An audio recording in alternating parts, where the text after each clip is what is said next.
There will now be an opportunity for silent prayer or meditation.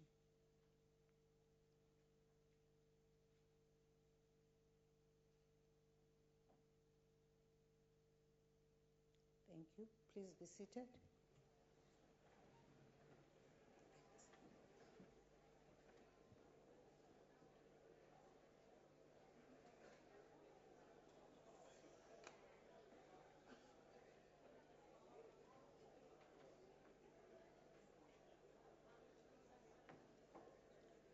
Honorable members, I wish to announce that the vacancy which occurred owing to Mr. SSA Mpeti's loss of membership of the National Assembly in terms of Section 47(3)(c) of the Constitution of the Republic of South Africa of 1996 had been filled by the nomination of Mr. L.R. Mbinda with effect from the 14th January 2015.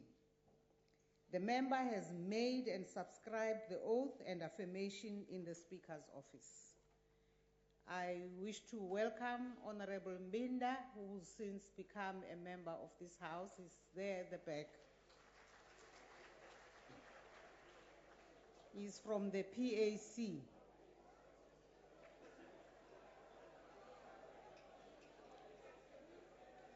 Order. The first motion on the order paper is in the name of the Chief Whip of the Majority Party, the representative of the Chief Whip. Honorable Speaker, I move that the House, notwithstanding Rule 29, which provides the sequence of proceedings, give precedence after the notices of motion on the order paper to an executive statement by the President of the Republic in terms of Rule 106, followed by party responses, and deal with notices of motions and motions without notice after the questions to the President. I move. I now put the motion. Are there any objections? No objections. Agreed to.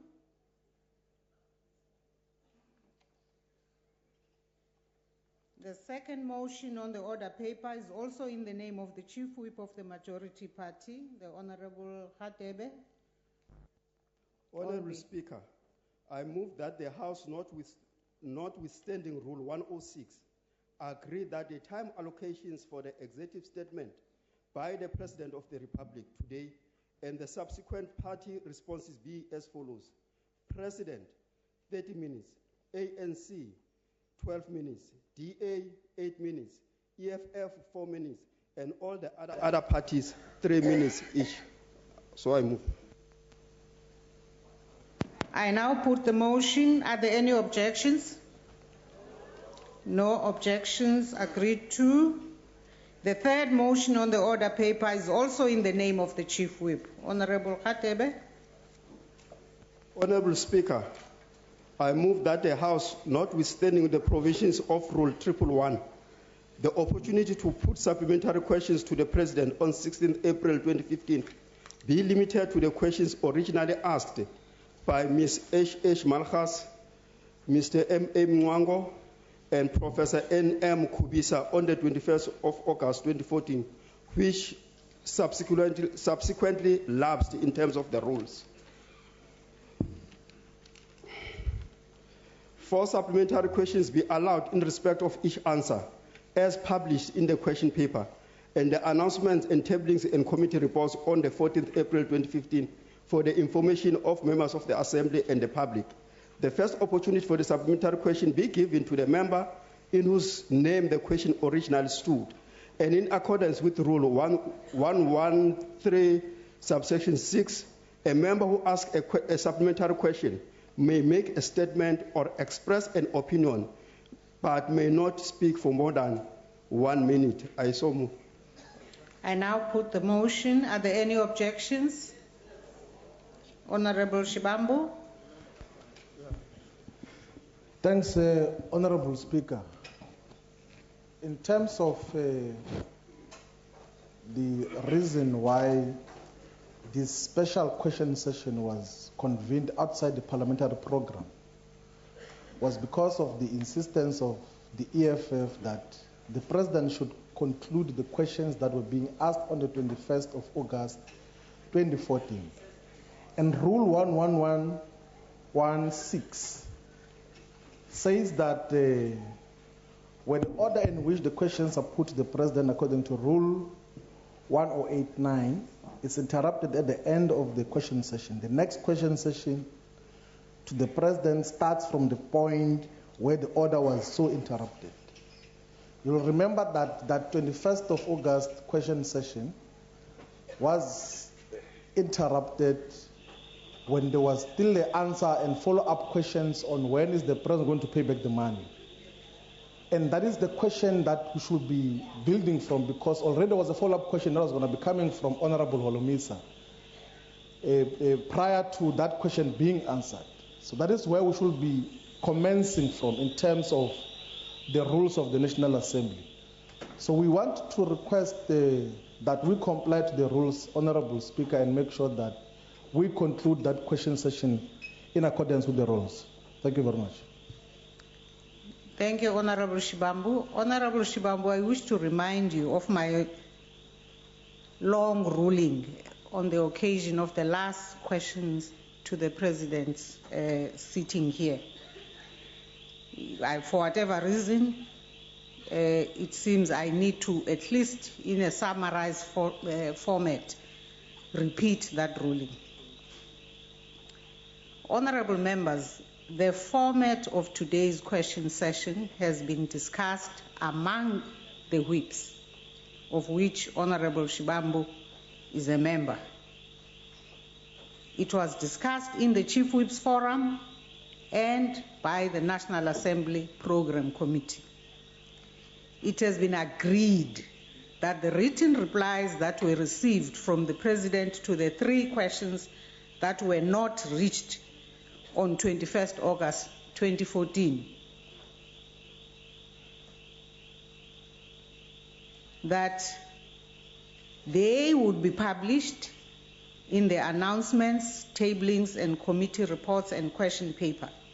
It was further agreed that the session would be limited, that's today's session, to the questions originally asked by Honorable Malchus, Honorable Mwango, and Honorable Kubisa, and that a resolution to that effect would be considered by the House at the start of proceedings. And honorable members, as I've said, on the 11th of March 2015, I gave a ruling explaining the application of Rule 1116, the essence of which is that this Rule 1116 must be read with Rule 1089, and it refers to the sequence by which political parties have an opportunity to pose questions. When the order of questions is interrupted, as it was on the 21st August, the next session starts from the next party in the rotation. And that issue was discussed by whips of all parties, agreed, clarified, and in fact, the approach of today's session was adopted by all whips of all parties. But clearly, Honorable Shibambu, for some reason, was not covered. So we will now proceed with the business of the House on the basis of the agreed approach. Honorable Speaker. Honorable Lozi. Thank you very much, Honorable Speaker. Honorable Speaker, we tried to bring to your attention and the attention of the whippery of the ANC that there were consultations in our memory to the effect that the order will begin with the question, and as far as the response of the President is concerned, of the EFF, which was a question probing when is he going to pay back the money. So I want to put it on record that the agreements that you are referring to are not correct. As a matter of fact, the after consultations with the whippery of the ANC and ourselves is that precisely the president is going to begin there on that questions where it was interrupted, that is the follow-ups to the questions of the EFF. So we cannot be bound by an agreement that we did not agree to. And we brought that to the attention of the Honorable Speaker, requesting that the President must be given an opportunity to continue on the follow-ups. And the follow-ups were according to parties. So the question of parties that, in terms of the rule that you are reading, applies in terms of follow-up questions. Follow-up questions are also according to different parties. And we request that we must continue. As a matter of fact, Honorable Shivambu was not part of the Chief Whip's forum on that day. But there were disagreements, and we placed it on record that we want the questions to start with the EFF question in terms of follow-ups. So again, we request, Honorable Speaker, and hopefully the President will not mind it. He's on record that he doesn't mind it. And the Deputy Chief Whip of the ANC came to us to guarantee us that no, we're in one understanding that we're going to begin with the follow-up questions of the EFF. So we think that the President must begin there, clarify. Honorable Holomisa must follow in terms of the sequence as per the follow-up questions. Honorable Ndlozi, we note what you think, we note what you remember, but the situation is as I have put to you according to the ruling, and we will proceed according to what has been agreed by all other parties except what we're hearing from the EFF. Honorable Holomisa.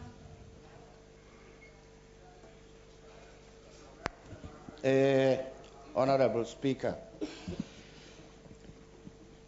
I wish to join this discussion in the following manner. I submit that there is no rational basis for treating supplementary questions in respect of question number 3 any different from the supplementary questions in respect of questions 4 to 6 that are on today's question paper. The answer cannot be that the supplementary questions in respect of question number 3 lapsed under the said rule, that is 316 subsection 1. That is so because today's question paper states that all the questions that stood over on 21st August lapsed at the end of 2014 term. Yet here we are asking supplementary questions only in respect of the lapsed questions 4 to 6. Finally, Madam Speaker, I request that you exercise the authority under Rule 2 to direct that the supplementary questions that stood over in respect of Honorable Malima's question number 3 on the 21st of August be dealt with today, and that you allow me to ask my supplementary question. Kungamalala, not kuwe.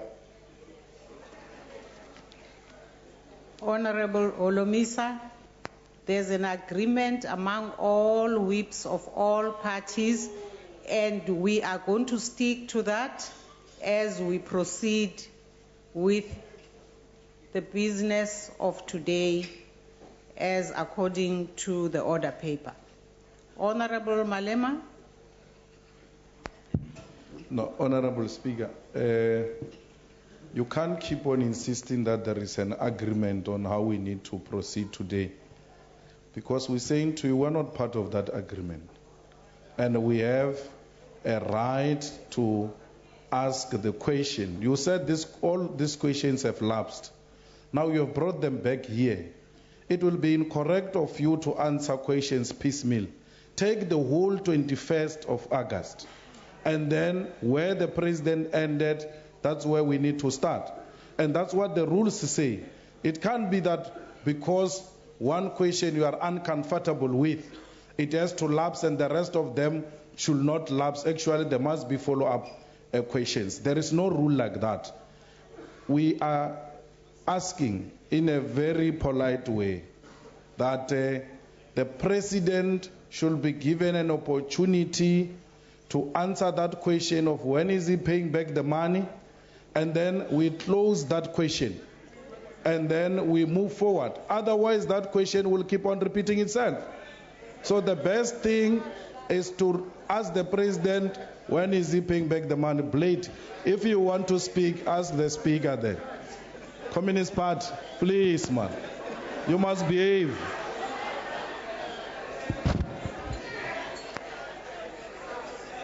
Honorable members, I now want to put this matter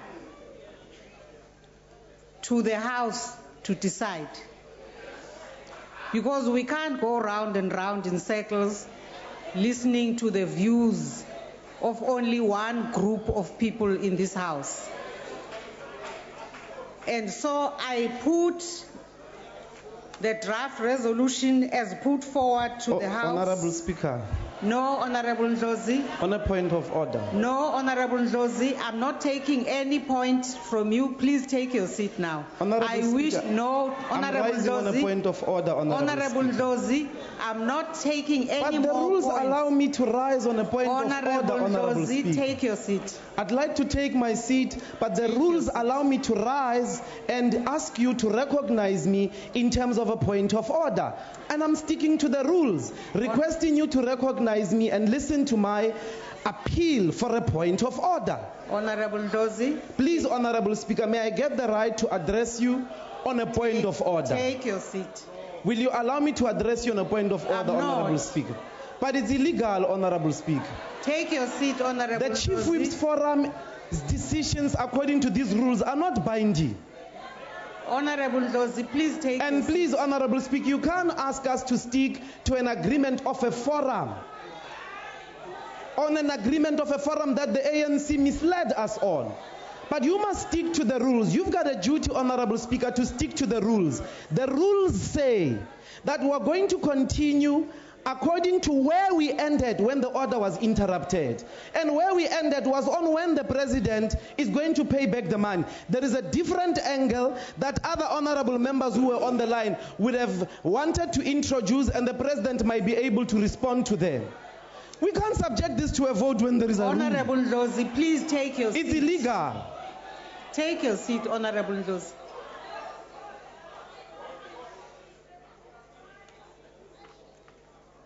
Honorable members, I put the motion as put forward by Honorable Speaker. the Chief Whip. I Can we want rise to on a know, point no, of order? Honorable Shibambu, I am not recognizing you. I have not recognized But you. we can't allow Take you to your make seat. a wrong procedural process. Take your in seat, terms Honorable of how the Shibambu. program of parliament is determined. Please The take program your of seat. parliament is not determined in a vote in the way you are going to do now.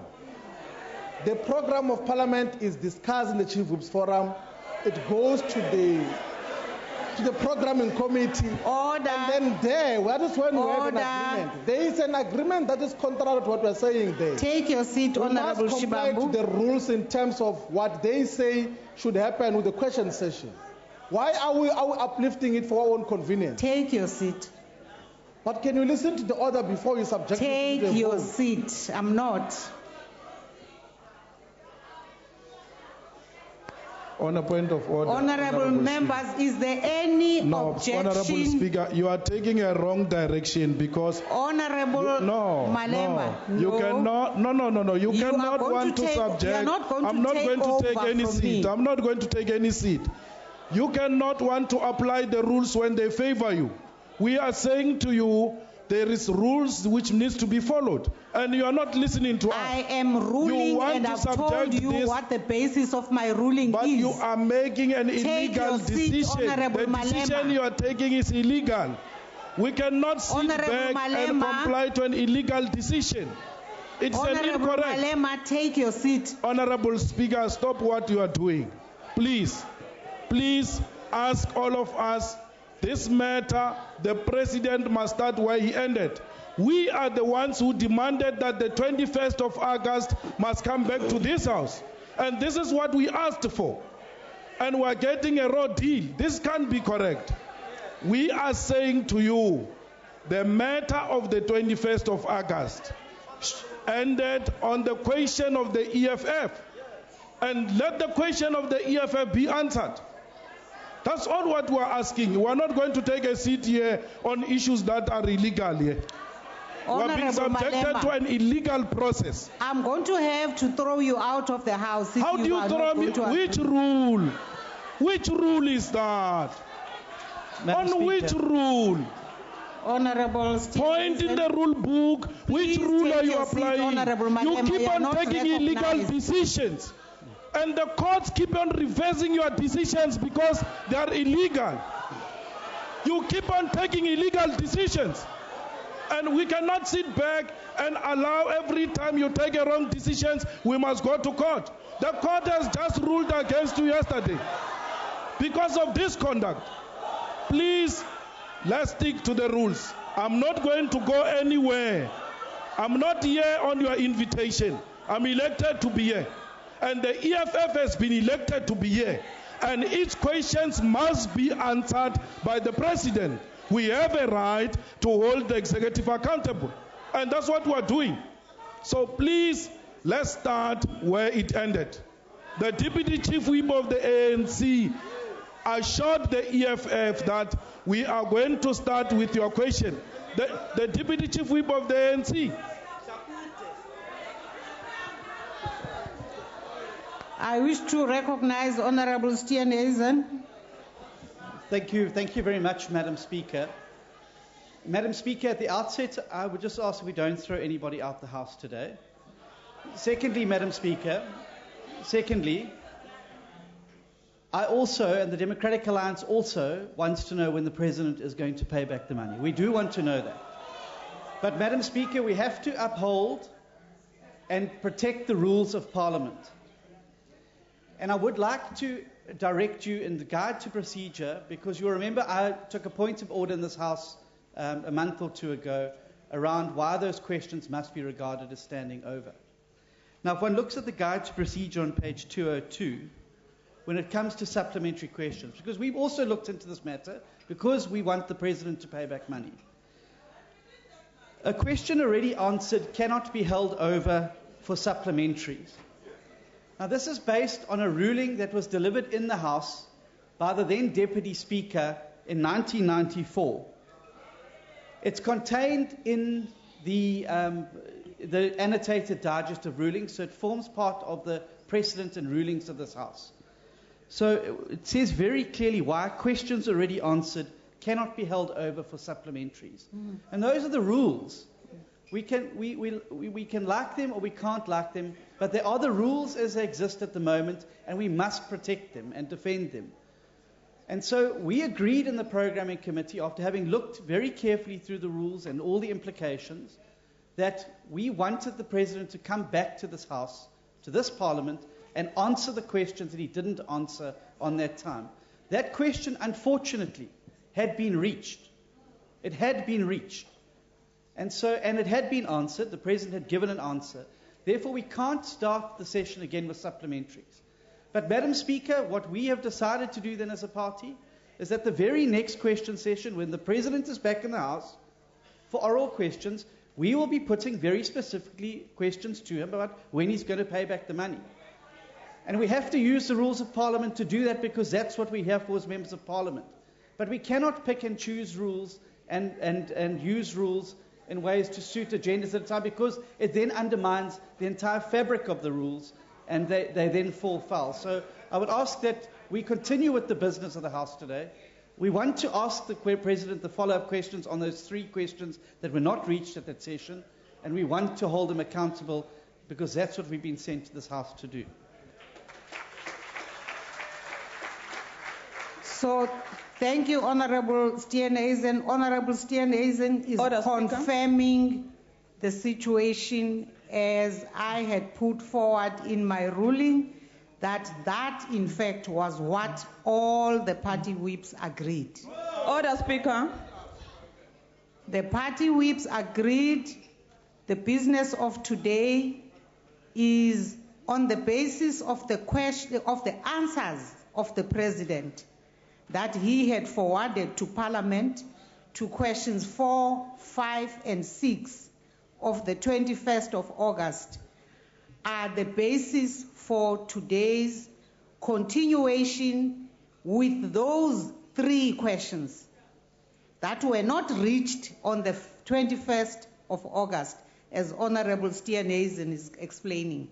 Order, Speaker. And therefore, Honorable Maxson, don't interrupt me. I'm just Please take your seat. Order. Just recognize me. No, I'm speaking. How can I recognize you at the same time as I'm speaking? Just to say I I'm am noting talking. You. Take you. Just sit to down. say I'm noting you, Honorable Maxson, but I'm still speaking because I have rise on a point of order. Take your seat. Please, I can be noted, Speaker. Now, today we proceed on the basis of those answers to the 3 outstanding questions. And when we start, when the President goes to the podium, we will go to item 4, question number 4, and take the supplementary questions, not the main answers, because the President already submitted, we published those answers. So we will take the 4 supplementary questions on each of those questions and the answers the President had given. And then we finish the business in terms of that issue. So, honorable members, Speaker. I think it has sorted. We know what the position of the EFF is. I'm not talking on the position of EFF. I'm What are you talking talking as a about? member. What are you I'm talking saying, about? Madam Speaker, your ruling is incorrect. You can't just pretend as if the question that was posed by EFF on the 21st of August was answered. And I find it very difficult, Speaker, why are you protecting the President? The President is here. He must talk for himself without you to protect him. Maybe the President wants to answer the question that when is he going to pay back the money?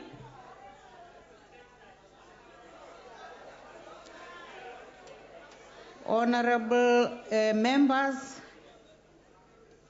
I think with what we have just said between Honorable Steenhuisen and myself, really the issue has been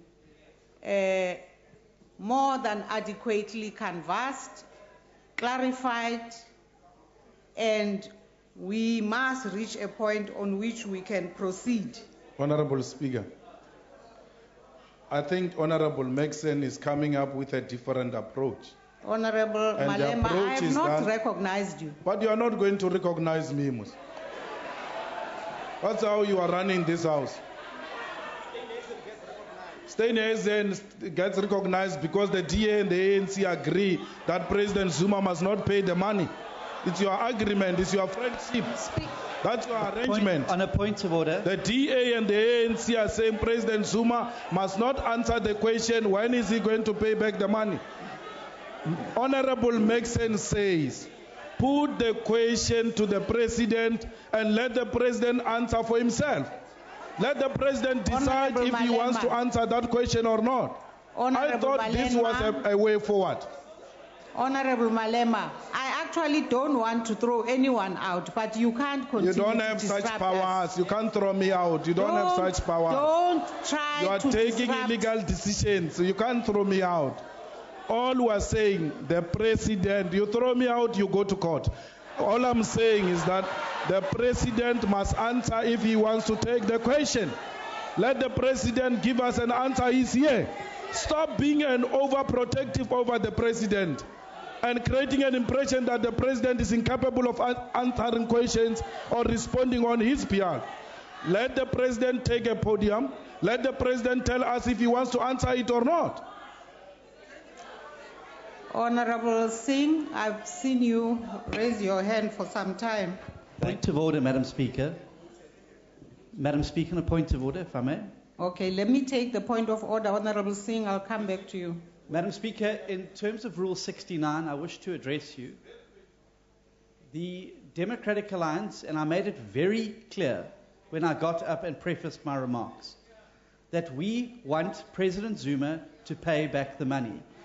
It is therefore material misrepresentation, and obviously the Honourable Leader of the EFF has materially misunderstood what I said. But allow me to repeat it. The Democratic Alliance wants President Zuma to pay back the money.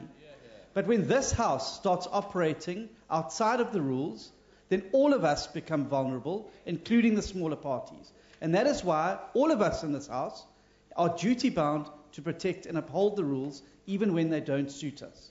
And that is why I made the point that I did. On a point of privilege. On a point of privilege, Honourable Speaker. On a point of privilege. I'd like to recognize Honorable Singh. You see, Honourable Speaker, this is very, very difficult to take. Honorable Steenhuisen gets recognized, understood comprehensively. Ourselves, we are not. We are privileged to speak in this House. We are privileged for you to say to us, I recognize you, Honourable Ndlozi. We are privileged to say when we rise on point of orders, speak on a point of order. But you don't do that to us. You don't do that to us. How do you expect us to stick to the rules when you do not? I feel racially segregated in this House. Yes. Yes. I said point of order, point of order, point of order. You did not recognize me. The Honourable Steenhuisen stands, says point of order once, and you take him. It must be noted today that we feel racially segregated by yourself, Honourable Speaker.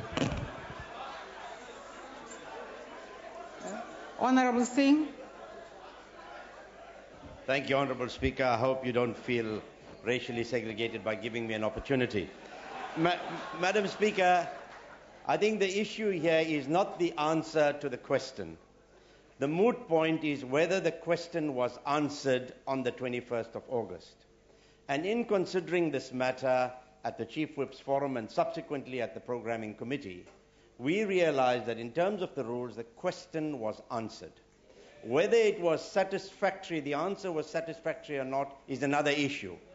So we contend that we should proceed with questions 4, 5, and 6, and we will all, as opposition parties, as we did when the Nkandla report was presented, we objected to the report vociferously. We will continue asking these searching questions.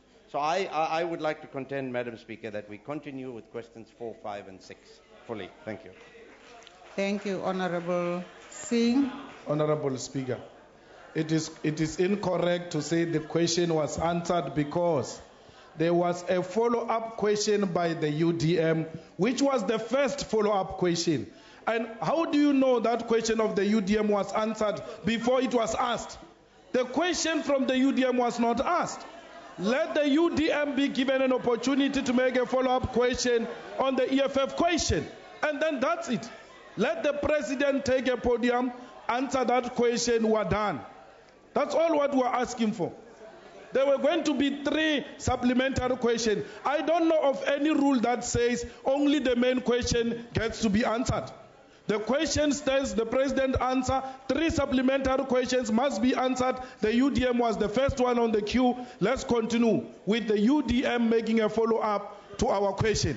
Because you don't know the question, and like Honourable Ndlozi said, maybe the other parties were going to bring a different angle to the question, which will lead to the President giving a relevant answer. And don't undermine what this guy says about racial discrimination. When we were taken out of this house, because we are black and young people, it was easy for you to order police to remove us here. But when the DA continued with that line, especially white male taking the platform to continue with that attitude, you treated them differently. And the only reason could be that they are white, because you are scared of white people. That's what you do. Point of order.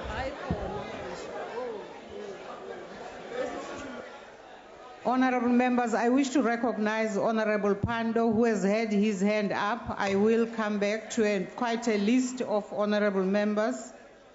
Honourable Pando. Thank you, Speaker. Her hand I don't feel racially excluded, but I do feel that the rules of the House are being breached significantly. We are here to do the work of Parliament. I have appealed to the presiding officers before. When there is a resolution on the floor, could we deal with the resolution and finalize it and not allow disruptions that actually do not assist us in proceeding with the business of the House? There have been meetings of structures of Parliament.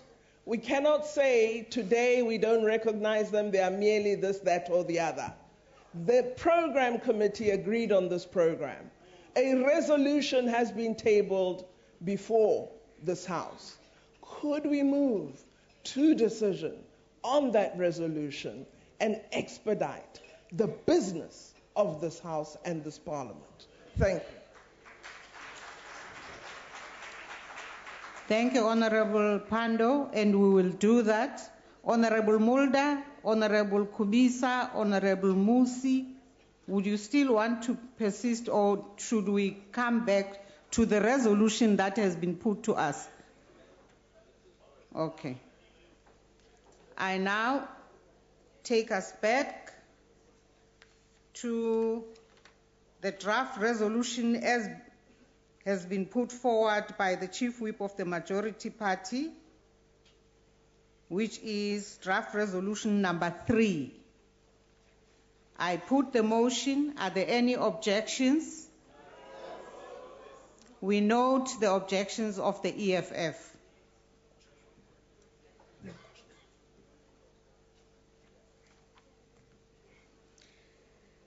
I now put the question. Those in favor will say aye. And those against say no. I think the ayes have it. Honorable Speaker, Yes. want to call for division on this question. Okay. A division having been called for, we ask that the bells be rung for 5 minutes.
What time is it?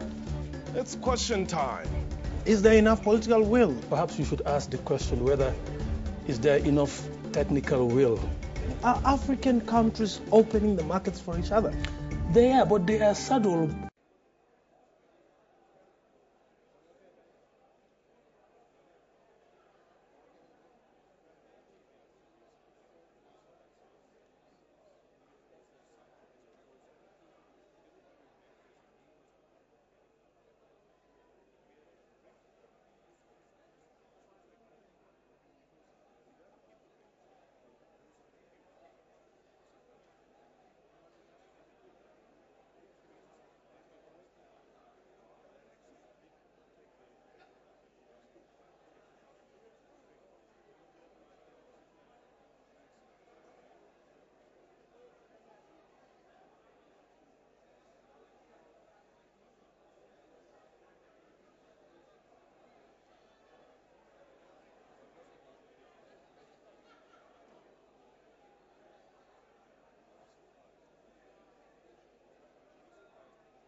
Honorable members, can we settle down?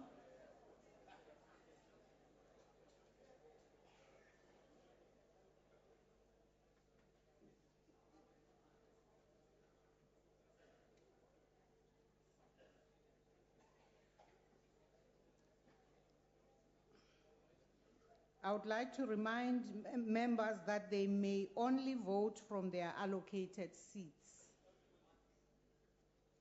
When requested to do so, members must simply indicate their vote by pressing the appropriate button below the yes, no, or abstain signs. If a member inadvertently presses the wrong button, the member may thereafter press the correct button. The last button pressed is the one that will be recorded when the voting session has been closed by the chair. The question before the House is that the motion number 3 on the order paper by the Chief Whip of the Majority Party be agreed to. Are all members in their allocated seats? Voting will now commence. Those in favor of the motion should press the yes button. Those against should press the no button. Those wishing to abstain should press the abstain button. Have all members voted? Are there any voting problems? I think there's a problem over there. Members of the table staff. There's another one over the DA.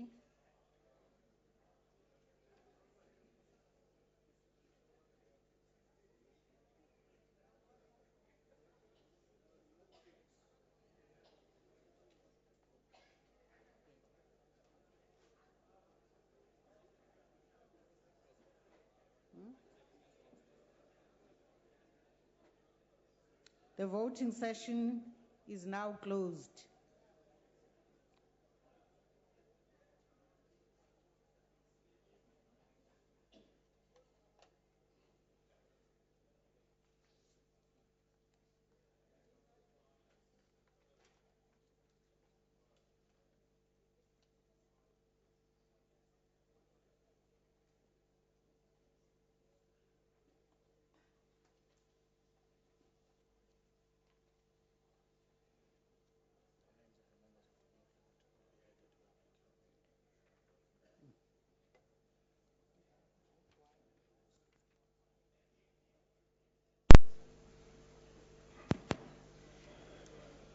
Honorable members, the results are as follows. The yes, 316. The no, 18. The abstain, 3. Where the voting system did not work, the names of the honorable members will be added. So, honorable members, those are the results of the voting, and therefore the motion has been agreed to.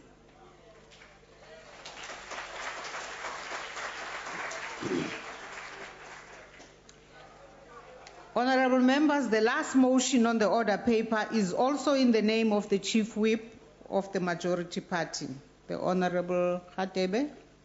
Honorable Speaker, I move that, notwithstanding the hours of the sitting of the House as provided for in Rules 23.2, extended public committees may sit as agreed to by the Program Committee. I so move.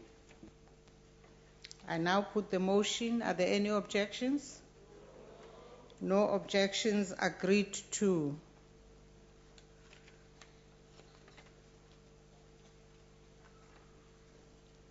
Honorable members, I wish to inform the House that I have approved a request by the President of the Republic to make a statement on the violence in KwaZulu Natal. The Honorable, the President.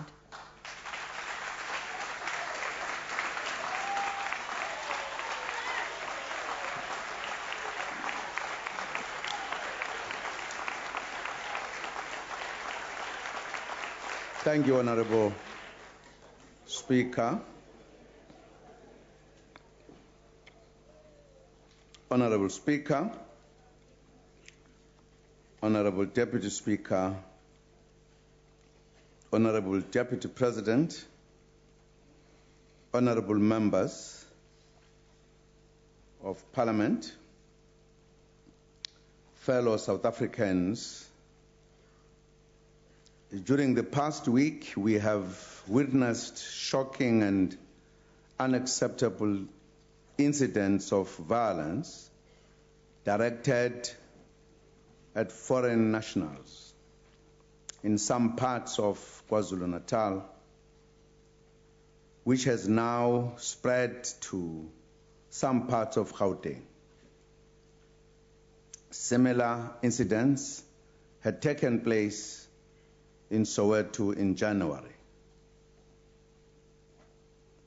No amount of frustration or anger can ever justify the attacks on foreign nationals and the looting of their shops.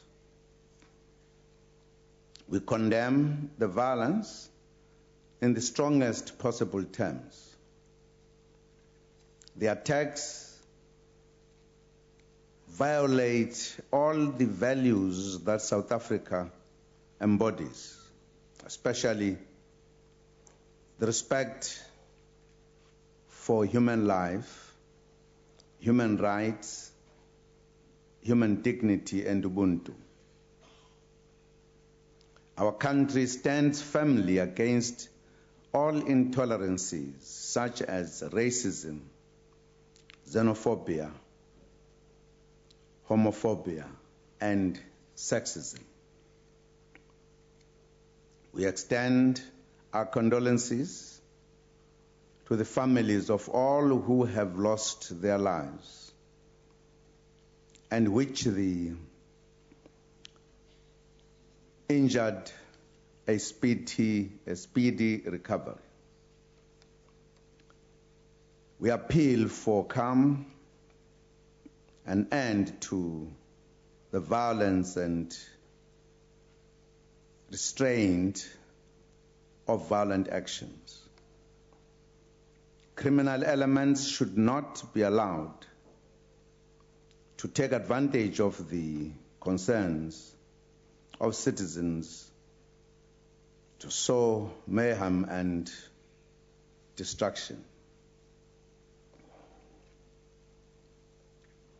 Any problems or issues of concern to South African citizens must be resolved peacefully and through dialogue.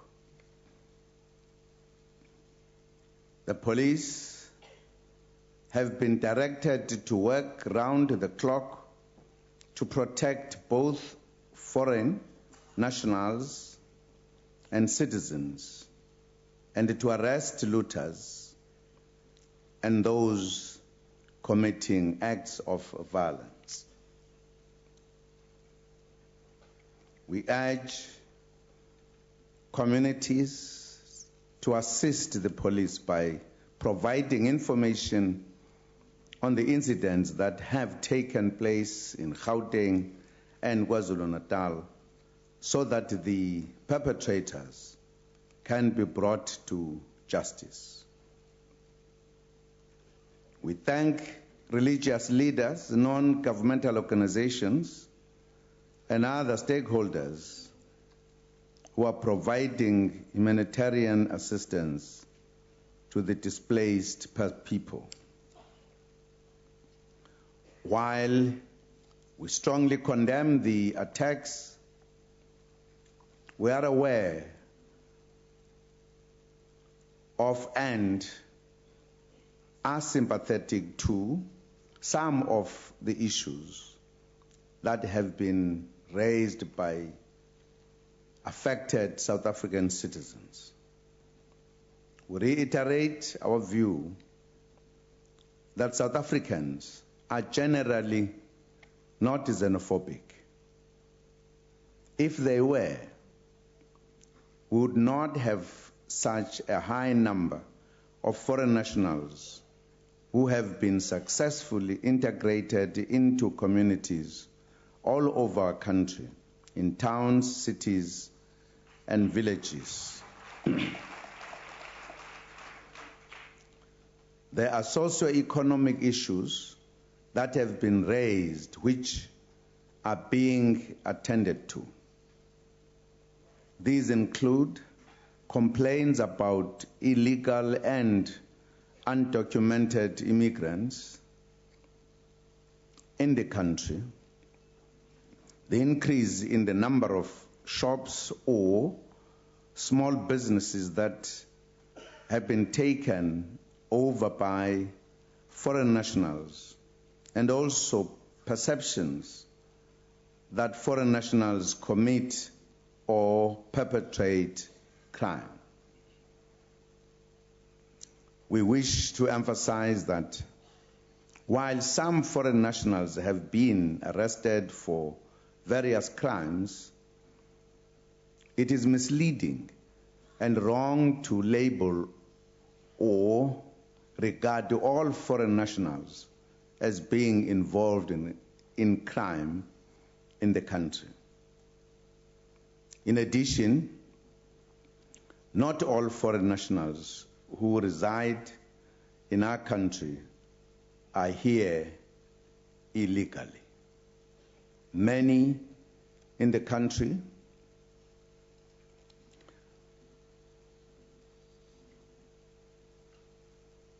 are legal and contribute to the economy and social development of the country. Many bring skills that are scarce, that help us to develop the economy, and are most welcome to live in our country.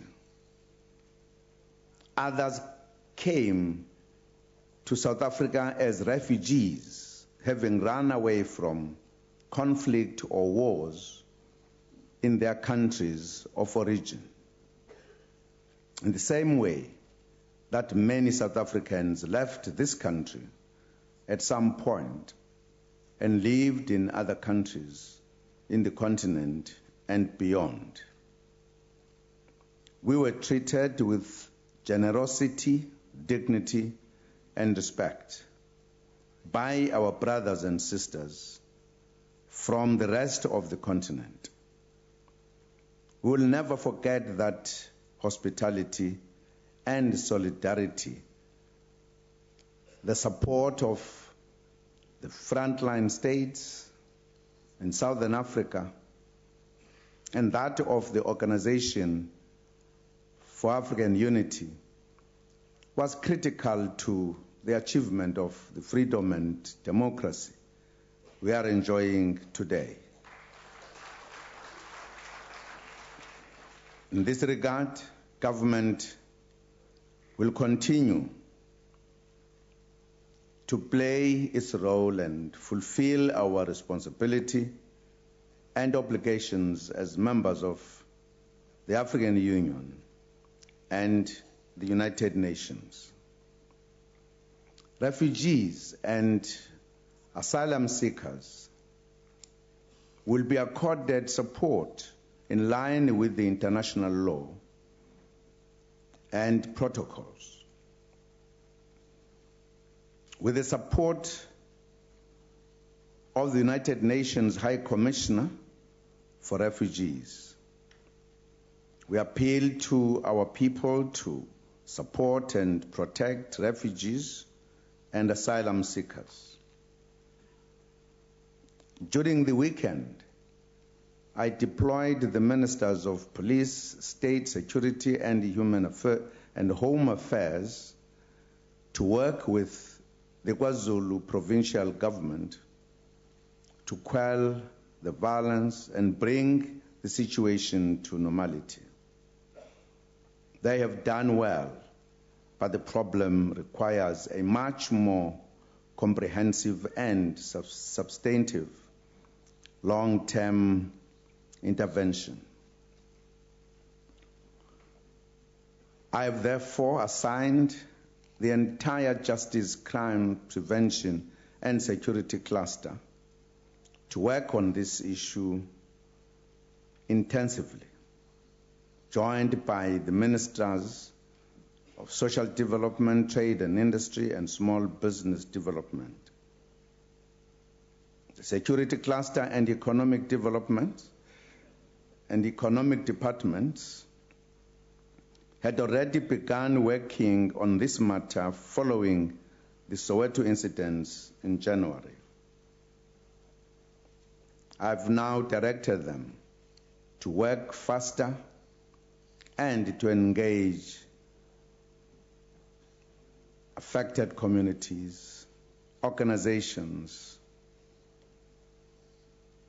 the ones that represent foreign nationals, businesses, non-governmental organizations, and other stakeholders to attend to the concerns raised on both sides.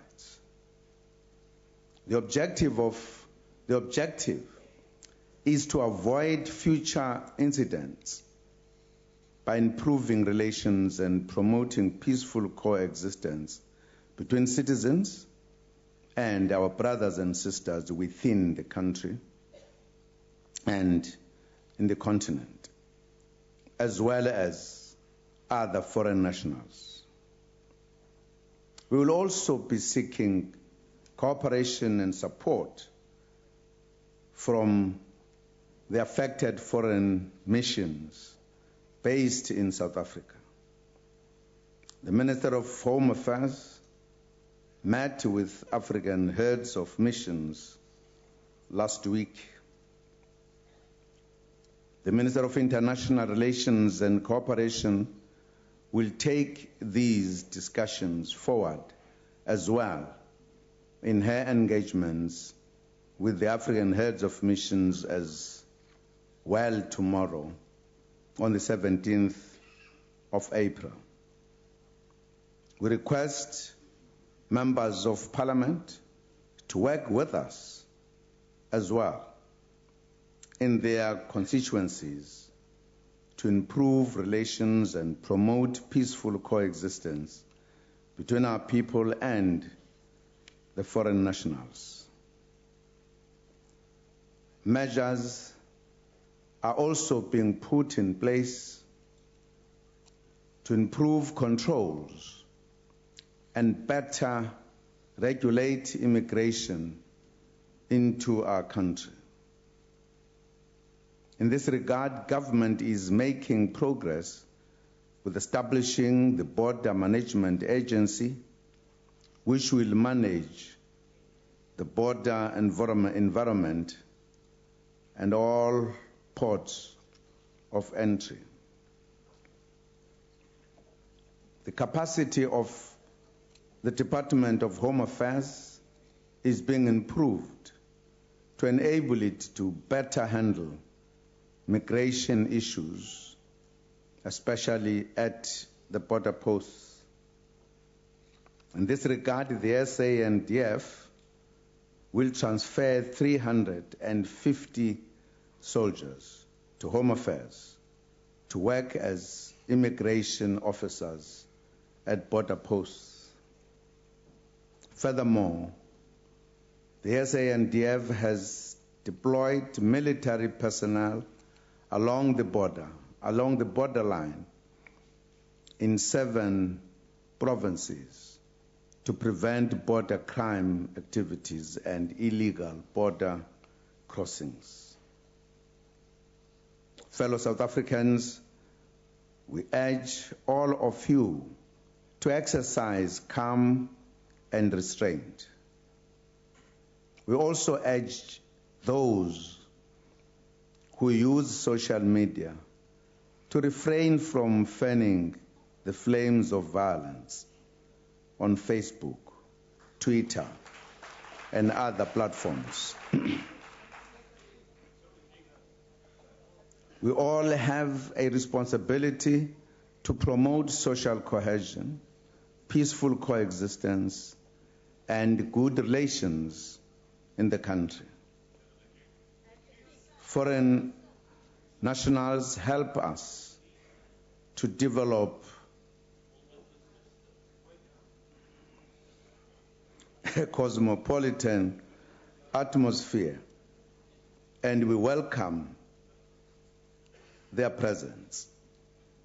We also want to see an increase in tourism figures from countries in the continent, and to share a lot of business opportunities as part of promoting sustainable economic development in the continent.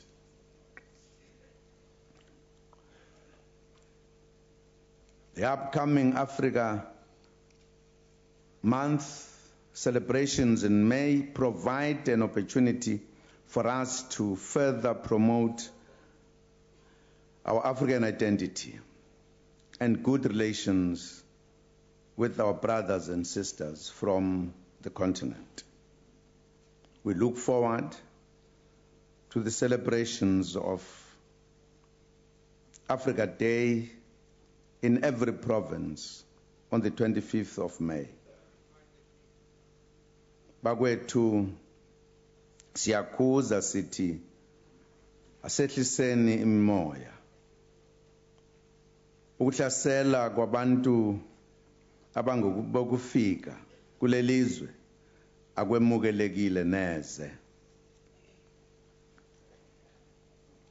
Sathola usizo emazweni amaningi ngesikhathi silwela inkululeko yethu.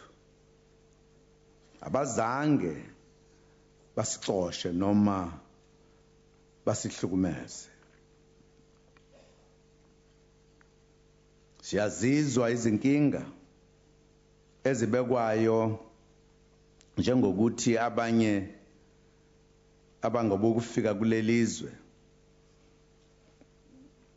abanamvume yokuba seningizimu Afrika.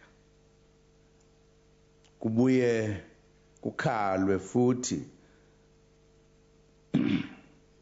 nangobugebengu obenziwa ngabanye abangabokufika kanye nokuthatha amathuba okuhweba kanye nemisebenzi. Siyazizwa lezi zikhalo noma lokho kubekwayo futhi sizozilungisa. Kodwa siyagcizelela ukuthi akukho okungenza udlame lolu lwamukeleke ngalezo zizathu. Siyalugxeka kakhulu udlame. Sithi akube khona ukubuyisana nokukhuluma. Makukhona okubi sikubike emaphoyiseni. Thina njengohulumeni siyayisebenza le ndaba esizwayo yokuqinisa ezokuphepha. Siyayisebenza nayo endaweni zemncele ukuze abantu bangangeni noma kanjani emnceleni ngoba mhlambi ingavikelekile. Awukho umthetho kunoma yiliphi izwe othi abantu bayazingenela nje bengaphethe amaphepha. Lokho ke siyakusebenza. Sesitshale namasosha ukuze asize umnyango wezasekhaya okuyiwona ophathene nalomsebenzi. Honorable members, let us work together to provide support to all foreign nationals who have been affected by this violence. The Freedom Charter says there shall be peace and friendship. Our responsibility is to promote this legacy of peaceful coexistence and take it forward. We also reaffirm our responsibility to contribute to a better Africa and a better world. Let us work together to make our country a better place for all who live in it. Thank you, Honorable Speaker.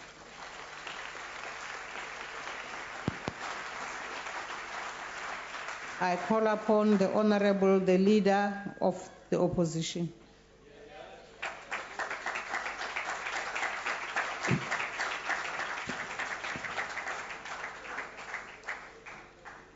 Mr. President, Deputy President, honorable members, Bagaetsu, Dumelang. It's a very important day today in South Africa as we speak about this issue, and I believe Parliament must take an active and a leadership role in this matter. The matter of the President and paying back the money will be dealt with on another day. I believe today, honorable members, we need to be able to lead the people of this country. That is what they ask us to do, and we must take a firm stance in what is a very difficult situation that faces our country, such as xenophobia. Over the past 2 weeks, honorable members, South Africa has again witnessed a wave of xenophobic attacks across our country, with media being dominated by heartbreaking images of fellow human beings being subjected to the most cruelest form of treatment. In fact, I recall an image I saw last week that really touched me, not only as a South African, but as a husband and a parent. It was the image of a mother and a father fleeing an angry mob, carrying their children to safety. My heart goes out to those foreign nationals. See, growing up in Soweto, we have seen the capability of humans to inflict violence on one another. I don't believe, Bagaetsu, re batla go boela ko. Re bone gore batho ba rona ba le batswa jang, ga re batla go boela morago. I've seen people being beaten, I've seen people being necklaced, I've seen their properties being destroyed.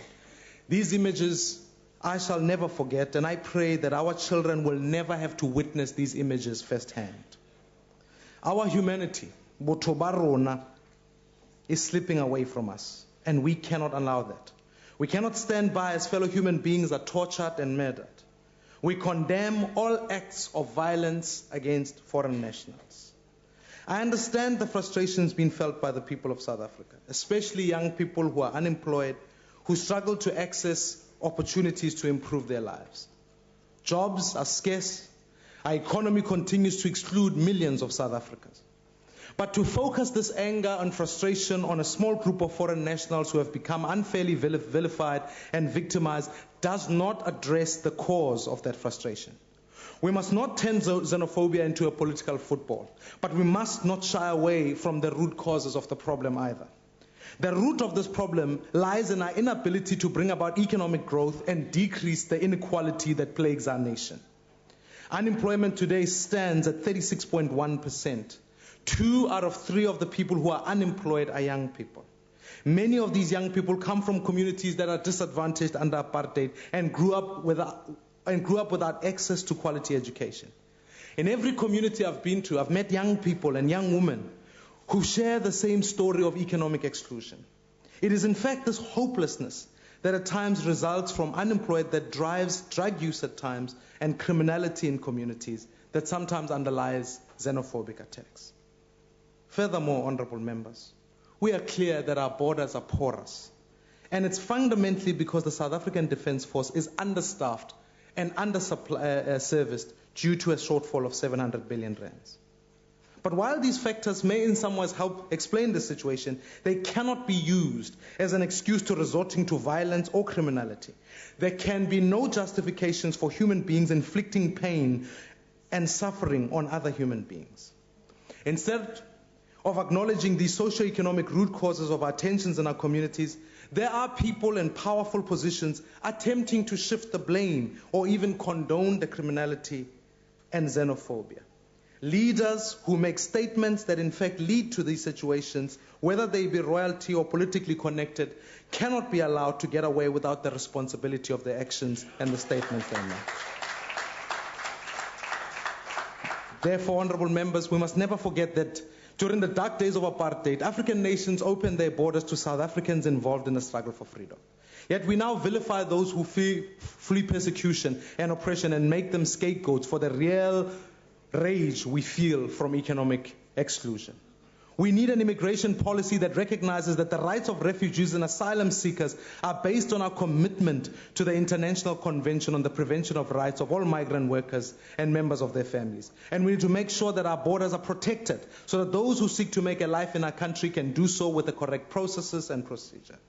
But if we want to really solve the root causes of xenophobia, we need to address the issue of unemployment, honorable members. We need to support the growth of small businesses and create jobs. Small business owners are key to growing our economy, but we need to make sure that they're given the support to do so. We need to make it easier for those with good ideas and ambition to get their enterprises off the ground.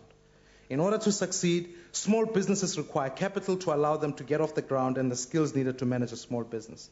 That's why, as the DA, we advocate for an establishment of a national venture capital fund to provide initial funding for startups and early businesses. Township economy must be revitalized, President. This will enable the people to get access to capital and to fund startup enterprises. We need to empower entrepreneurs to be able to put together business plans and budgets. And we can begin by teaching business skills in our schools. We must equip young people with basic knowledge of maths, accounting, and economics and educate them on how they can maximize the power of collective buying. And ultimately, there needs to be a greater rollout for small business incubators, where entrepreneurs can access and share resources in a supportive environment and empower them through assisting them with the cost of training and advisory services. Bagaetsho, ke a utlwa batho ba rona. Re utlwa botlhoko ga batho ba rona ba bona mathata ko ba nnang teng. Ga re bona gore go lwantsha, ga go thuse ope gore re lwantshe le batho ba ba sa tsweng mo lefatsheng la rona. Ga re leba, re tshwantse re itse gore la re na le mathata, we cannot allow people to brutalize others. Foreign business owners are not the enemy. Perhaps we need to ensure that the real enemy in our society is a culture of corruption that takes from the poor and gives to the rich. A culture that reserves opportunities for the elite and excludes everybody else. In fact, a culture where sometimes we leave dialogue as the last resort, not the first, when we want to engage issues. Speaker, if we don't work together to root out this culture, we stand a chance of ending. If we work together to root out this culture, we stand a chance of ending xenophobia and restoring humanity in our society.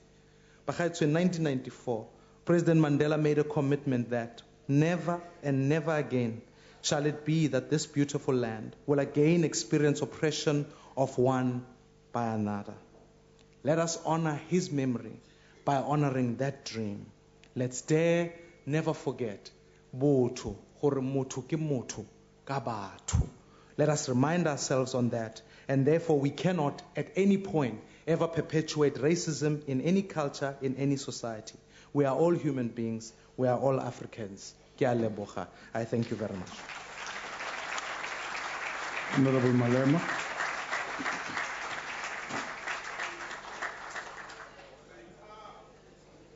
Thanks very much, Deputy Speaker and the President of the Republic. Mr. President, Kaspedi bare, pinyana ge re penge kwele pinye kholo.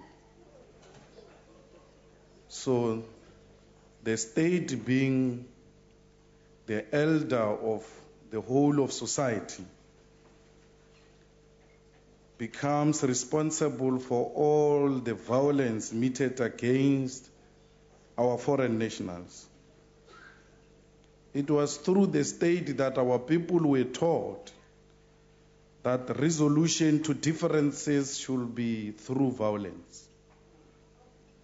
It was under your leadership that when you disagreed with people in Marikana, you killed them. Because you never believed in peaceful resolution of differences. When people had problems in Relela, you killed them. When people had problems in Mututlung demanding water, you killed them. When Tatane protested against this state, you killed him. When there were differences not so long ago in this parliament, you applied violence against the leadership of the EFF. When your friends marched to Lituli House, the DA, you responded by violence. When the structures of the EFF were emerging at the lower levels, you responded to that through your lower structures through violence. Mr. President, you taught our people that everything else must be resolved through violence. And therefore you must take full responsibility for having misled our nation that peaceful resolution does not exist and that those who do not listen, they must be whipped into line. You have lost control of the country because you have lost control of your own family. Your own son continues to say these people must be killed.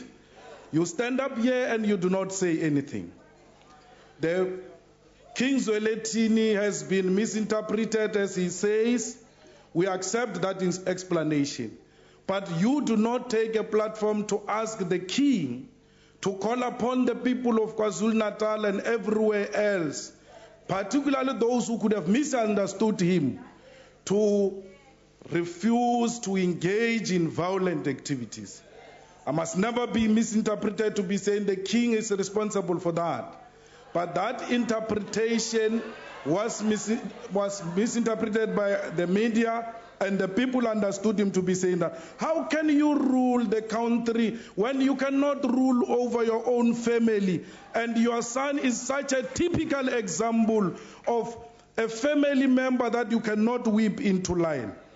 We have a responsibility from these incidences of xenophobia to teach our people that peaceful resolution is a sustainable solution to every problem we have.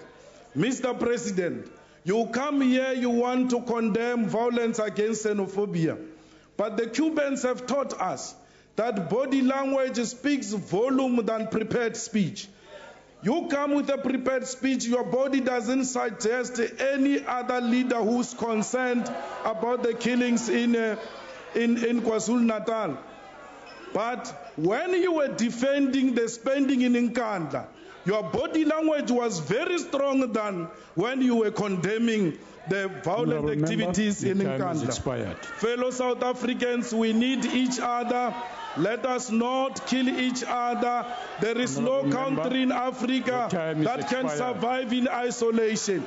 Not even the USA can survive in isolation. We need each other, South Africans. Let us not kill fellow Africans. Honorable we Malema, are one your thing. time has expired. Africa is one. We must refuse the artificial borders imposed on us by colonizers, which have led to the division of Africa. Africa, we are one.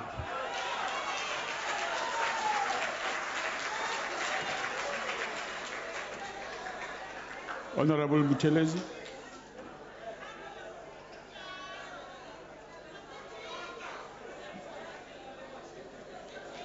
Excellency the President, Your Excellency the Deputy President, honorable ministers, honorable deputy ministers, honorable members of the Assembly. Why are we slow to arrest violence when it's targeted against foreigners? I ask Your Excellency because the violence that started in Spingo 2 weeks ago has already spilled over into Johannesburg, CBT, Soweto, Germiston, Durban, Phoenix, Verulam. Why are we only now hearing an executive statement on violence in KwaZulu Natal? Our country's past has taught us that when violence flares up, the response of leaders must be immediate and unequivocal. When there is a silence, people die. In 2008, when our people necklaced Zimbabwean refugees and went on a murderous rampage against foreign nationals, it was I who spoke up on behalf of South African leadership. It was I who apologized on behalf of our nation and urged our people to desist. Now, when people are again living in fear, running for their lives and watching their houses and businesses burned to the ground, it is I who immediately went to the hotspots and apologized on behalf of our nation. I know I've been ridiculed by the largest newspaper that I was punching above my weight. But both President Mandela and President Mbeki gave me the responsibility of Home Affairs. I'm very close to this problem. I know it's not simple. South Africa's leaders are slow to act, and it fuels the fire of violence. When you stand amongst nations of the world, how can we feel anything but shame?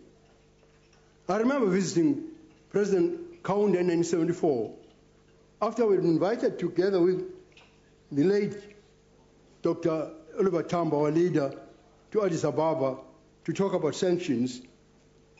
And in Kenya, we discussed the matter, and Mr. Tambo said I must go because we shouldn't disagree on a public platform together.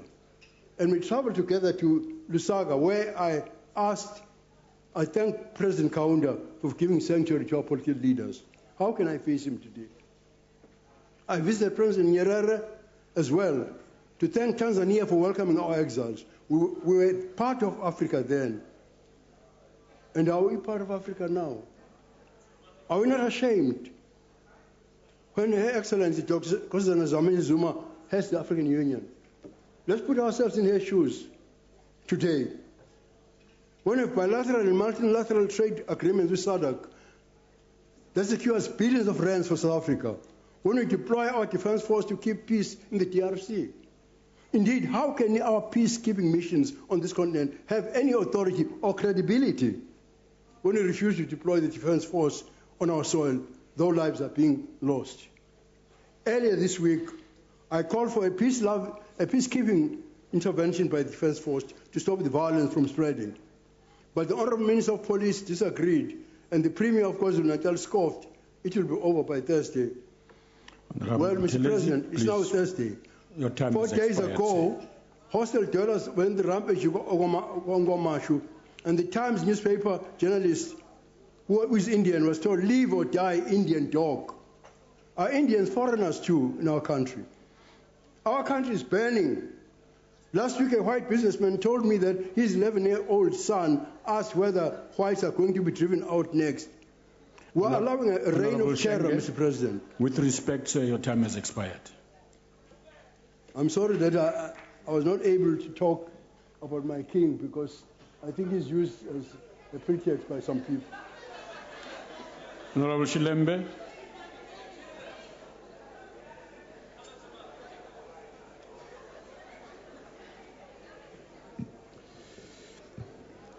Honorable Deputy Speaker, honorable members, the National Freedom Party strongly condemns the violent xenophobic attacks on foreign nationals in South Africa. We are dismayed at the displacement of thousands of people and destruction and looting of properties. We are in particular deeply saddened by the tragic loss of lives. Xenophobic violence is not new in South Africa, Honorable Deputy Speaker. In 2008, we witnessed the violent and destructive nature of these attacks, and again in the beginning of this year. The questions we have to ask ourselves are, what is the cause or causes of these attacks? What has government response been to these attacks? How are we going to address the causes of xenophobic attacks? The causes of xenophobic attack are complex and must be viewed holistically. It is, however, possible to identify several contributing factors. One, failure to maintain the rule of law. People see they can engage in violence without fear of arrest or successful prosecution. The collapse of proper border control mechanism, which allowed millions of people to gain entry to South Africa illegally. Corruption in the state sector, which has filtered down into the various government departments, and the resulting anger by South Africans at immigrants with illegal documents getting access to services, high levels of unemployment which result in competition amongst South Africans and foreign nationals for employment, lack of educating South Africans on the reason why many foreigners are in South Africa legitimately. These factors, Honorable Deputy Speaker, are major contributors to xenophobic attacks in South Africa. The response of government has been deafening silence and a reluctance to acknowledge the nature of the attacks of xenophobic. It is only during the past few days that government has acknowledged the true nature of these attacks. The way forward will not be easy, but as the National Freedom Party, we say that we need action, not words. The NFP would like to see the state deploy all its resources to quell the violence and assist those who had been displaced by the attacks.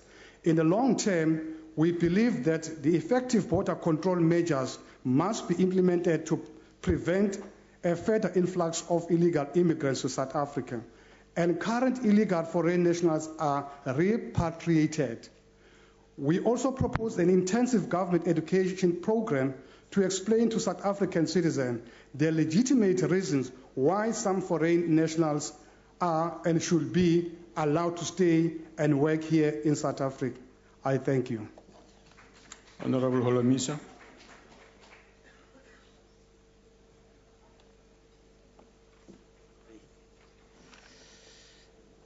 Our Deputy Speaker, the Honorable President and Deputy President, honorable members, the UDM would like to add its voice in condemning the acts of violence against foreign nationals.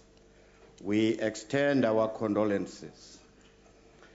A country with high levels of poverty, high unemployment rate, high levels of inequality, blended with leadership whose attention is on filling their pockets through corrupt activities, breeds all social evils, including criminality.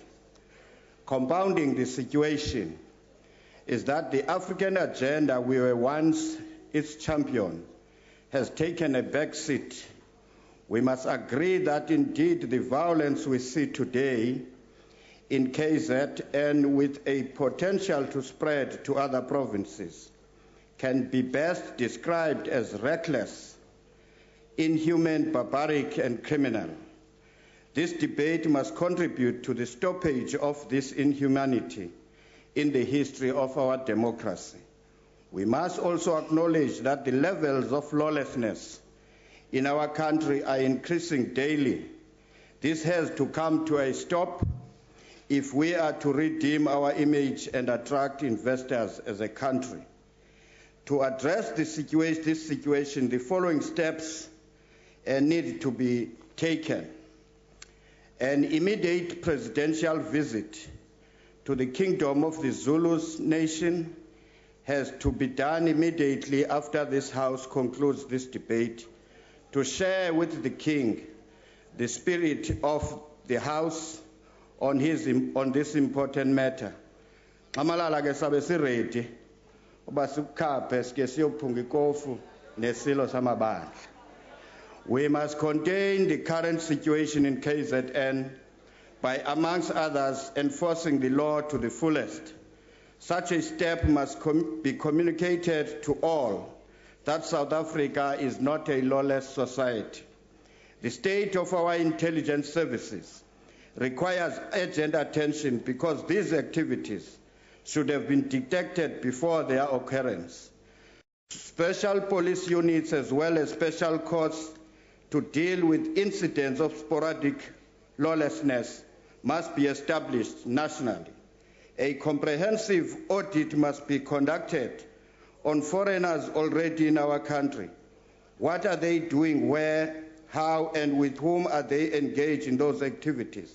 This will help to expose those who are in the country for wrong reasons, like corrupt activities, including drug and human trafficking. Honorable Holomisa, your time has expired, sir. Thank you. Honorable Milne.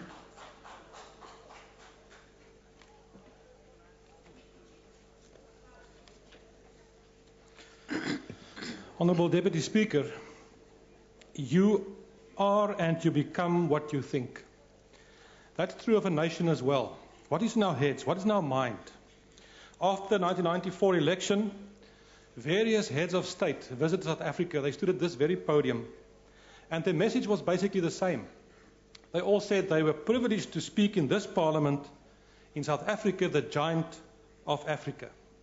In this country, we were a rainbow nation, full of hope and full of expectations of our future.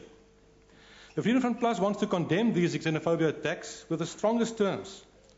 There is simply no place in South Africa for these kinds of acts. Completely unacceptable. But, Mr. Deputy Speaker, it seems that there's an evil spirit in this country running around at the moment. Where are the positive values? The values of respect, of honesty, of integrity, of discipline. We don't see that. What do we see? We see greed, we see disrespect, we see theft, we see corruption, we see lawlessness. Look at the Freedom Charter, and the President referred to that as well, where it clearly states, and it says, all national groups shall be protected by law against insults to their race and national pride.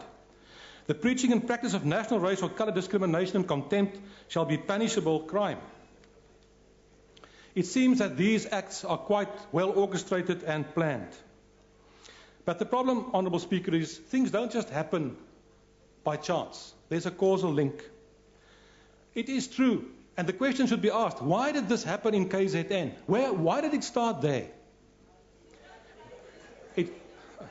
The fact of the matter is, there's a quote, and you can go and have a look at that. You can go and listen to the tape yourselves, where it was said by the Zulu king at this stage, unfortunately, we ask foreign nationalists to pack their belongings and to go back to their countries. That was said. And then we should not act surprised when things happen. Yesterday, in today's newspaper, the Daily News, the following is said, and it's being reported in terms of what happened in Pietermaritzburg yesterday, and I quote, we saw 30 people armed with knobkerries and sticks. They struck cars gridlocked in traffic with their weapons, screaming at Indian and white motorists to fuck off, and chanting, Africa is for Africans, end of quote. Do we realize, do we understand where we are going to if we as leaders do not take responsibility? But words have meaning. It's necessary that leaders in South Africa should reach out, take hands in terms of being wise in terms of things. Mr. President, with all due respect, your quote in January with regard to Jan van Riebeeck also did not help. You may say that it's historical so-and-so, but things should be seen in context. I believe there are enough people in this country who are moderate, who understand the seriousness of this situation. Your term is expired. Let them take hands and take this country forward. There is no place for radicalism. Thank you. Honourable Lekota.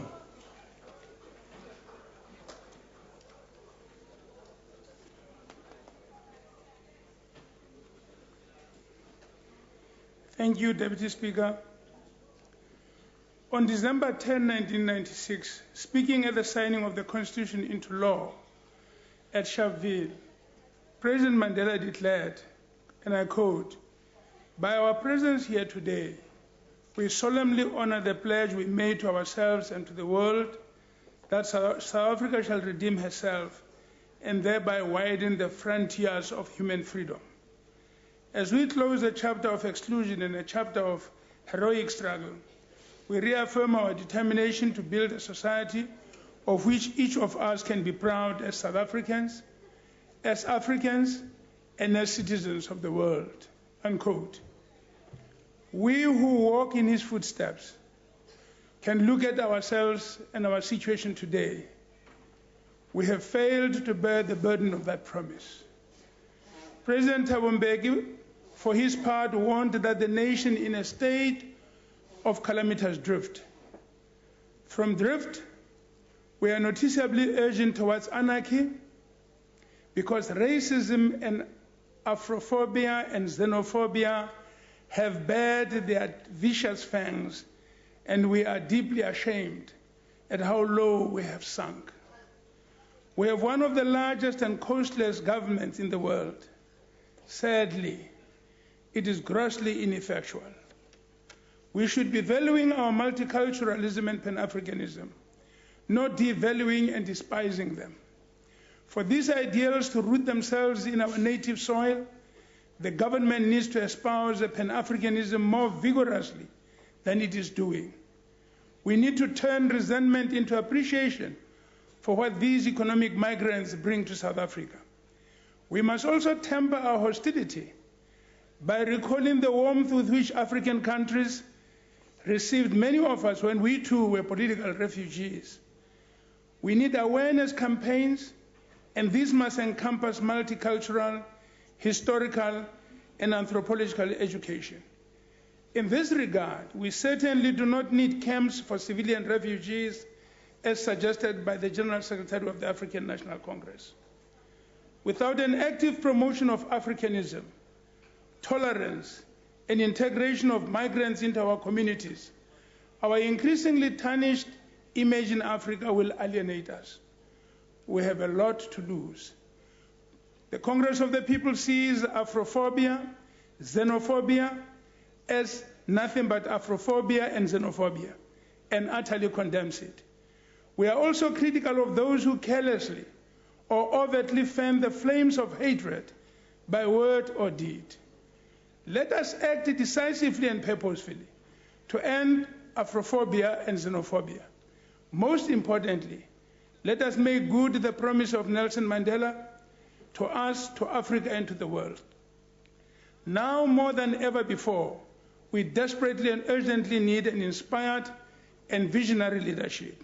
I thank you. Honorable Mishwe.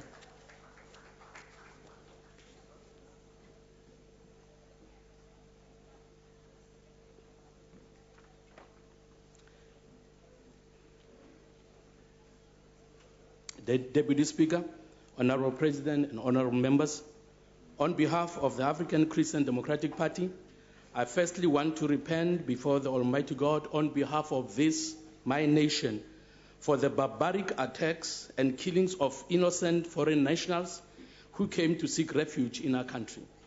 And secondly, I want to ask for forgiveness from those nations whose citizens we have persecuted, attacked, and showed hatred to for having come to our borders seeking refuge, help, and a better life. Thirdly, I want to convey our heartfelt condolences to the families and friends of those who have lost their loved ones in the madness we witnessed these past few weeks, and also wish a speedy recovery to all those who have been injured in these senseless and barbaric killings. Deputy Speaker, the ACDP is deeply embarrassed and ashamed of what has been done to foreign nationals in our country. We strongly condemn these xenophobic attacks, which have once again tarnished our image in the eyes of the world.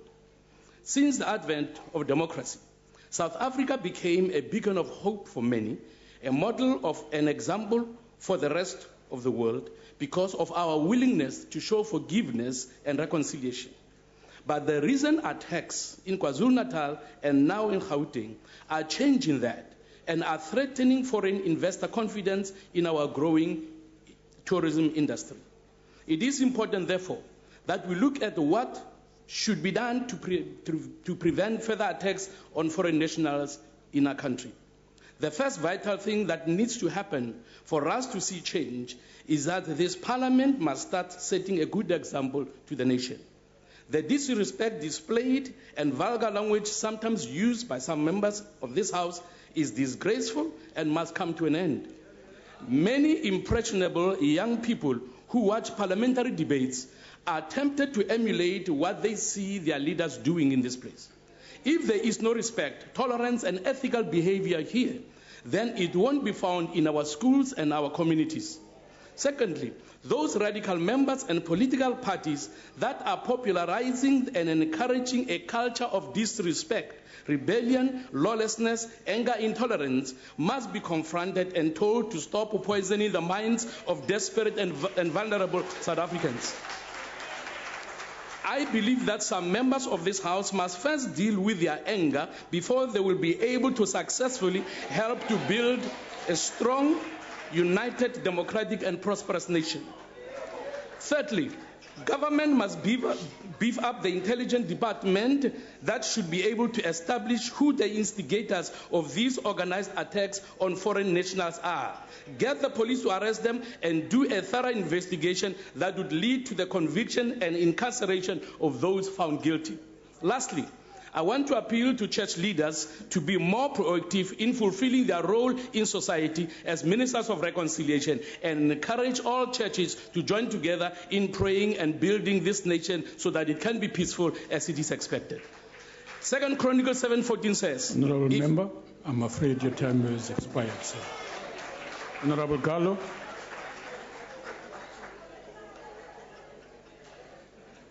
Thank you very much, Deputy Speaker, Honorable President, and the members.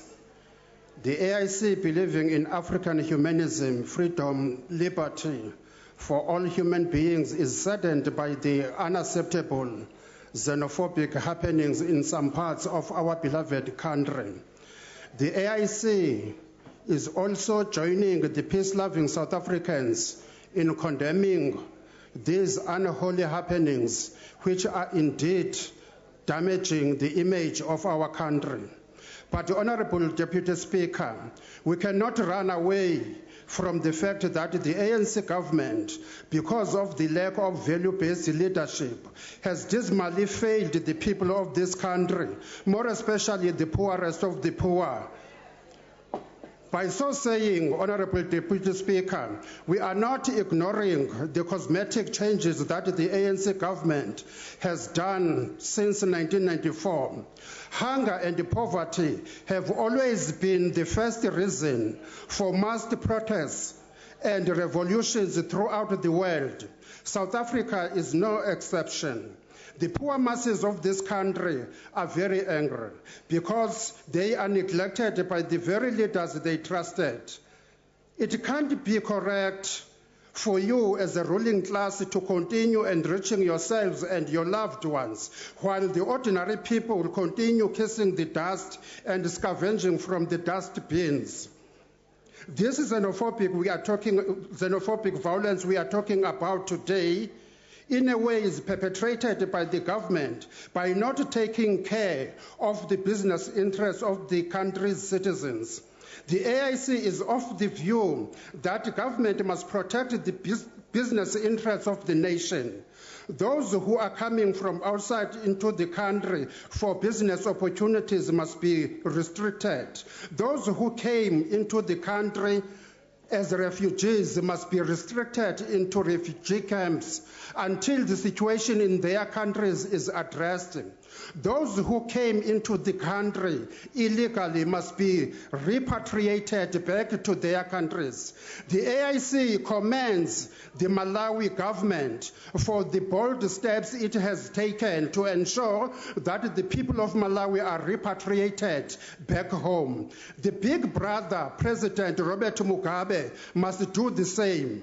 In conclusion, the AIC is concerned about the xenophobic violence in South Africa and calls upon the SADC leadership to encourage the leaders of the affected countries to do the right thing of repatriating their citizens back to their countries, as the Malawi government is doing. This will go a long way, Honorable Deputy Speaker, in averting a civil war in our country. I thank you.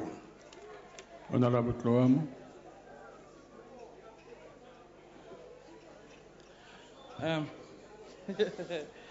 Honorable President, first of all,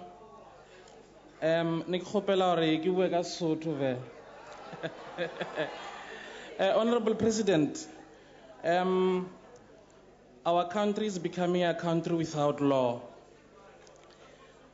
What I want to say, Honorable President, is that what we are experiencing is a country without laws being observed, because it's not only xenophobia that we are experiencing land grabs, defacing of statues without following proper processes. We have irresponsible leaders who their method of survival is manipulation and inciting of civil strife. We know that our people feel betrayed, so because they see their leaders living opulent life without caring about them. Xenophobia is the result of a deep-rooted socio-economic problems. But this country, when we established it in 1994, it was established based on hope. So that hope is lost because most of the leaders, particularly the black elite, when they go to government, they go there to enrich themselves, to fill their pockets. Some of the leaders in this house, they actually encourage unlawfulness without shame. They even go out, is their method, is their political tool to use our people as guinea pigs to achieve their objectives. If we want to build a country that will be able to survive, we can't do that without the world. We are a global world. But I must say that all leaders of this house must also know that we are not here for ourselves. Even when we are outside, we are there for our people. What we do, the parties that we do, the way we behave, it reflects either good or badly on us. Our people are watching, and they learn from us. If we steal, they will think it's the right way, they will also steal. If we loot, whether we use strategy to loot, they will loot, but in a very simple way. So I'm humbly saying, honorable leaders, from now, let us lead by example. Let us be the leaders of Nelson Mandela. Even if we differ, we should all respect the constitution of this country. Therefore, our people will also know that the only way to survive is through hard work. Thank you. Honorable Mbinda, and this is the honorable member's maiden speech.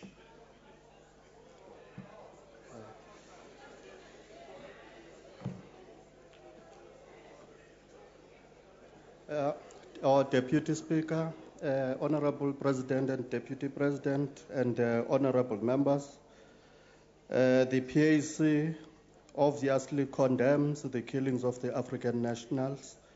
We cannot, as Africans, as African people, attack others on the basis that they are not South Africans. To us as PAC, South Africa is an integral part of the whole continent, which is Africa, and it cannot be isolated from the rest of Africa. That is why we always call for a united Africa. The focus now should be looking at the root causes of this Afrophobia and work out realistic solutions. PAC welcome Judge Pile, who is to investigate the causes. Our contention, therefore, is that the government is responsible for bankrupting African informal trade through tariff charges, harassment of informal businesses by the police, failure to support the informal vendors in townships and villages by government. Our people cannot afford bulk stocking, hence the rise for Afrophobia. Amapolisa must do their job in the border gates. We cannot have an intelligence that is not able to detect activities of this nature.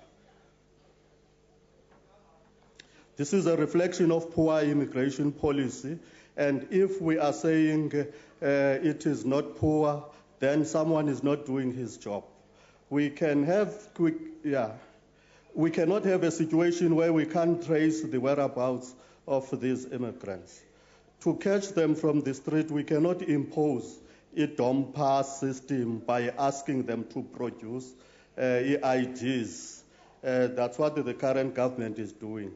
A driver's license could also be used in certain instances. We therefore propose that informal sector business be regularized and an investigation to be conducted on who is funding the African nationals.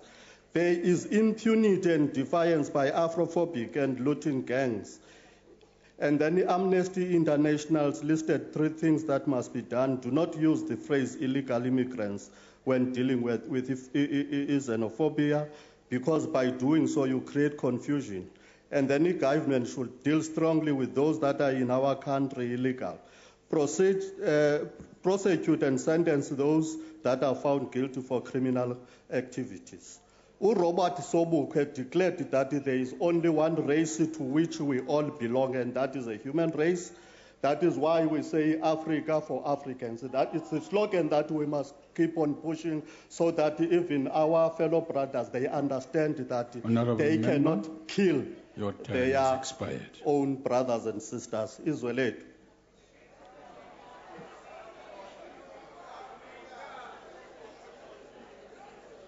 The APC is not here. Honorable, the Minister of Home Affairs.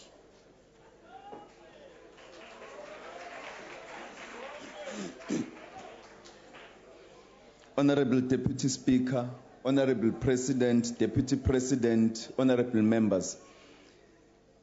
It is with deep regret that we join the Honorable President, the honorable members, as well as the rest of the peoples of our country today, in both condemning the violent attacks on foreign nationals in our country and in expressing our sincerest regrets to fellow African and other nationals in South Africa who have been the victims of these savage acts by criminals. Today is not the occasion for cheap political point scoring. We need somber minds and solid leadership. From the outset, we would like to make the emphatic statement that most foreign nationals in our country make a very positive contribution to our society. First and foremost, immigrants contribute towards our country's economic development by investing in the economy, supplying critical skills, including in our health facilities, teaching our children and youth in schools and universities, and thus transferring knowledge and skills. They pay tax, which contributes towards expanding the national fiscus, whilst many still have to send remittances back home and yet still sustain themselves and their livelihoods in South Africa. Furthermore, many nationals of our neighboring countries travel to South Africa daily, weekly, or monthly to buy groceries or purchase goods from our retail shops to go and sell in their own countries, paying toll fees on our roads, and thus contributing towards revenue generation that has been so vital to increasing government social and economic expenditure to benefit South Africans. Consequently, the allegation that all foreign nationals in South Africa do not pay tax is as preposterous as the assumption that all South Africans do pay tax.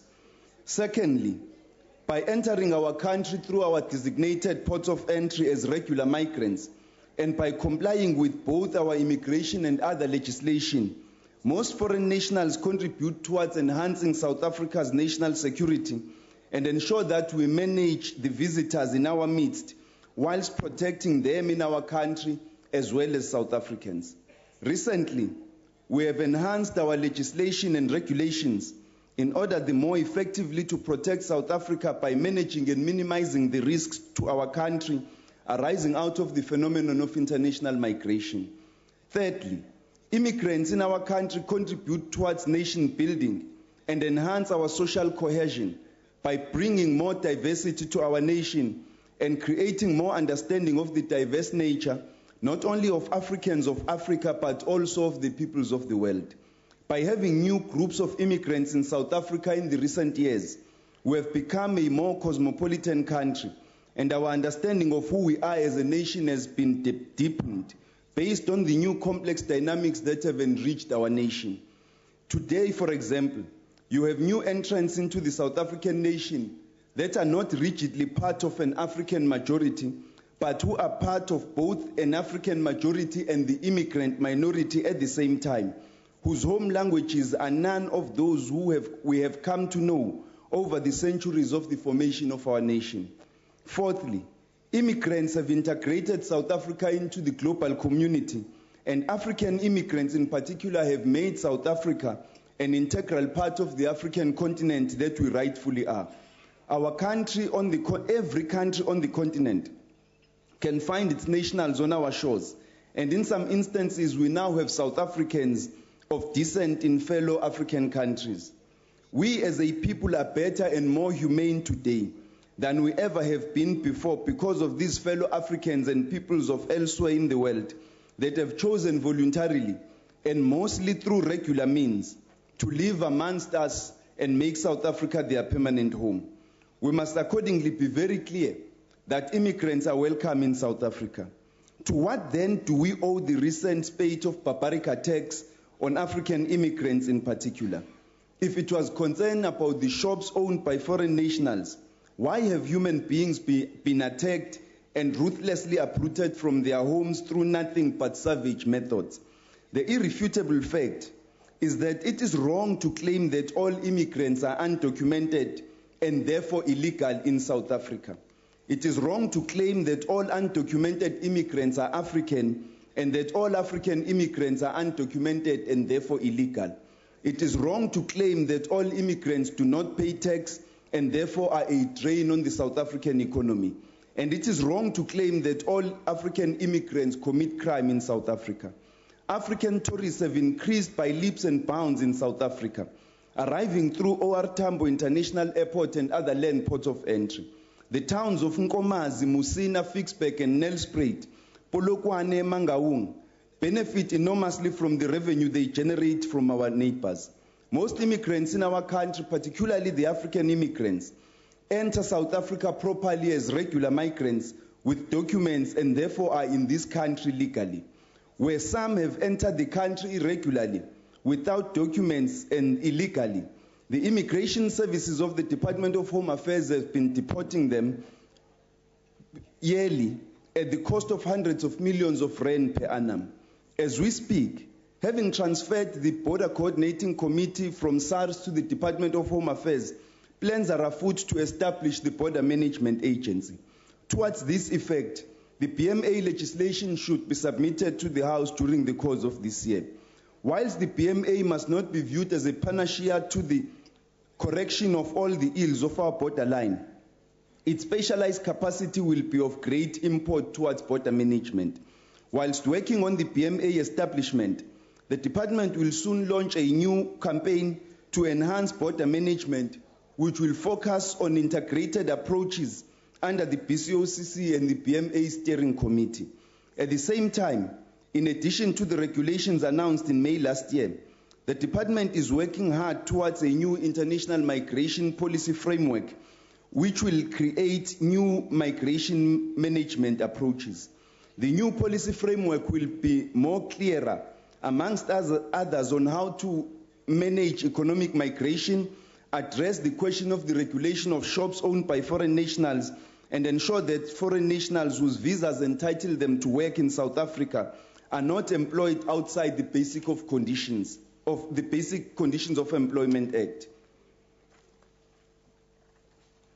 In addition to this and the other measures mentioned by the President earlier, the Department of Home Affairs will be spending 118 million rand over the next 3 years, recruiting inspectors in order to increase its inspectorate capacity to detect and prosecute companies and businesses employing undocumented migrants or those without work visas. 170 inspectors will be recruited in year one, increasing marginally over the next 2 years. Furthermore, the department and the National Treasury will soon announce plans to overhaul the physical and systems infrastructure at our ports of entry.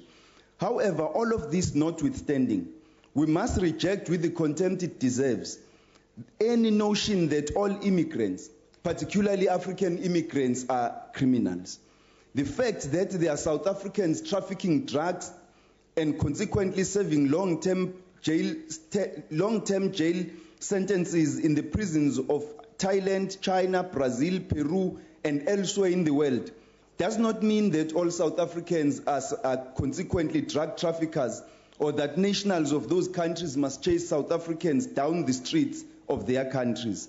We must all be very concerned about the repercussions of this criminality, as they might spark diplomatic as well as retaliatory actions against South Africans in other countries. This is why we have already met the diplomatic corps twice to express very strongly the views of the South African government on behalf of most South Africans who detest xenophobia and Afrophobia to the core, and are due to meet them again this coming Friday for an update on the steps we have taken to deal with this situation. We are working very closely with the provincial and metro governments towards this endeavor. Yesterday, alongside the Premier, the MECs, and the Mayor and Deputy Mayor of eThekwini, we visited some of the flashpoints and addressed people on the ground, rallying them behind the peace effort. We have also met with the religious leaders and other stakeholders towards the same objective. We have visited the temporary shelters for displaced people, expressed our regrets about this situation, and talked to them about our plans to bring the violence to an end and facilitate their reintegration. As I speak to you, in some of the communities, the reintegration process has already begun. We have listened to the displaced people and their complaints, and we will attend to them. We have committed that we will assist those who wish to be voluntarily repatriated to return home safely and with little hindrance. Today's march in Durban, attended even by people from as far away as Gauteng, should further demonstrate the humanity and African solidarity of the people of South Africa. We must emphasize the point that not all South Africans are involved in this savagery, and many of us who have friends from outside South Africa, some of whom are now naturalized South Africans, and those of us who have traveled the continent a bit, know just how hardworking and honest fellow African people are. We must echo the President's call that concerns must be resolved peacefully and through dialogue, and we wish to add that our people must refer all their grievances to the state. We know the challenges of our people, especially the youth who face unemployment and economic marginalization. We know that these are the most urgent challenges facing the youth of our country. But to address these, we need to resolve them through the institutions and programs we have agreed to, and not necessarily by chasing foreign nationals out of the country, chasing them down the streets and committing acts of criminality and barbarism. However, this too is not an excuse for the cruelty we have witnessed.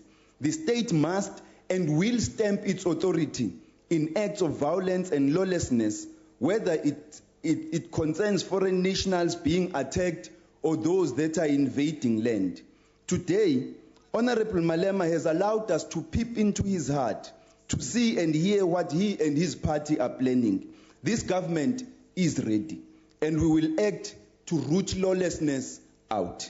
Honorable Malema is probably the best student of the school of nonsense, as he can stand here and peddle it quite easily, talking about the president and how he is leading his family, and not referring to himself and how he relates with his own father. The disrespect he shows to his father, he now transfers it to the president. That must end. Thank you.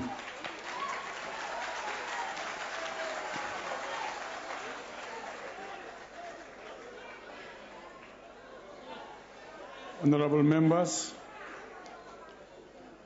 that concludes the party responses to the statement by the President. On behalf of the presiding officers, we would like to express our condolences to families of those foreign nationals who lost their lives, but also to the wish that peaceful coexistence is what we expect of all people of our country and those who are in our country legally and otherwise. We now wish to proceed to the next item, which is today's order paper, as is addressed to the President.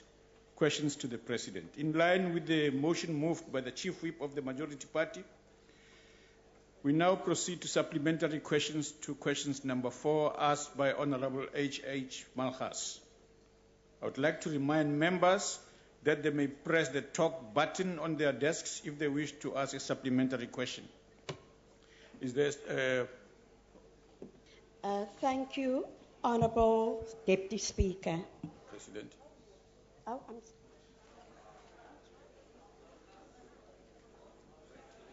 sorry, Honorable Deputy Speaker, I didn't know I have to start. Yes. Maar ek wil net dankie. Can I start? Yeah. Proceed, Honorable Malchas. Thank you, Honourable Deputy Speaker. Ek wil net dankie sê vir ons president vir die geskrewe antwoord wat hy gegee het op die vraag wat ek by u gevra het. Hold on a little. Members are the president is putting on his ear. Go ahead. En die Oh, the vraag, honorable members, you are not on the floor. She is. Don't tell her what to do. is nog toepaslik vandag. En ek wil hom net bedank en vir die ANC bedank dat dit wanneer dit by die formele erkenning van die Khoi en die San leierskap en gemeenskap kom, dat ons so hard op het werk. When it comes to your question, before I speak to our community again, because there are certain things I would like to speak to them about. President, your answer has 3 elements. Element number 1 speaks to the Traditional Affairs Bill. Honorable member, please ask your question. I'm going to ask. Ask your question quickly. All right, fine. My question then is on the 3rd element. What progress has been made thus far on the Traditional Affairs Bill? Thank you. Honorable President.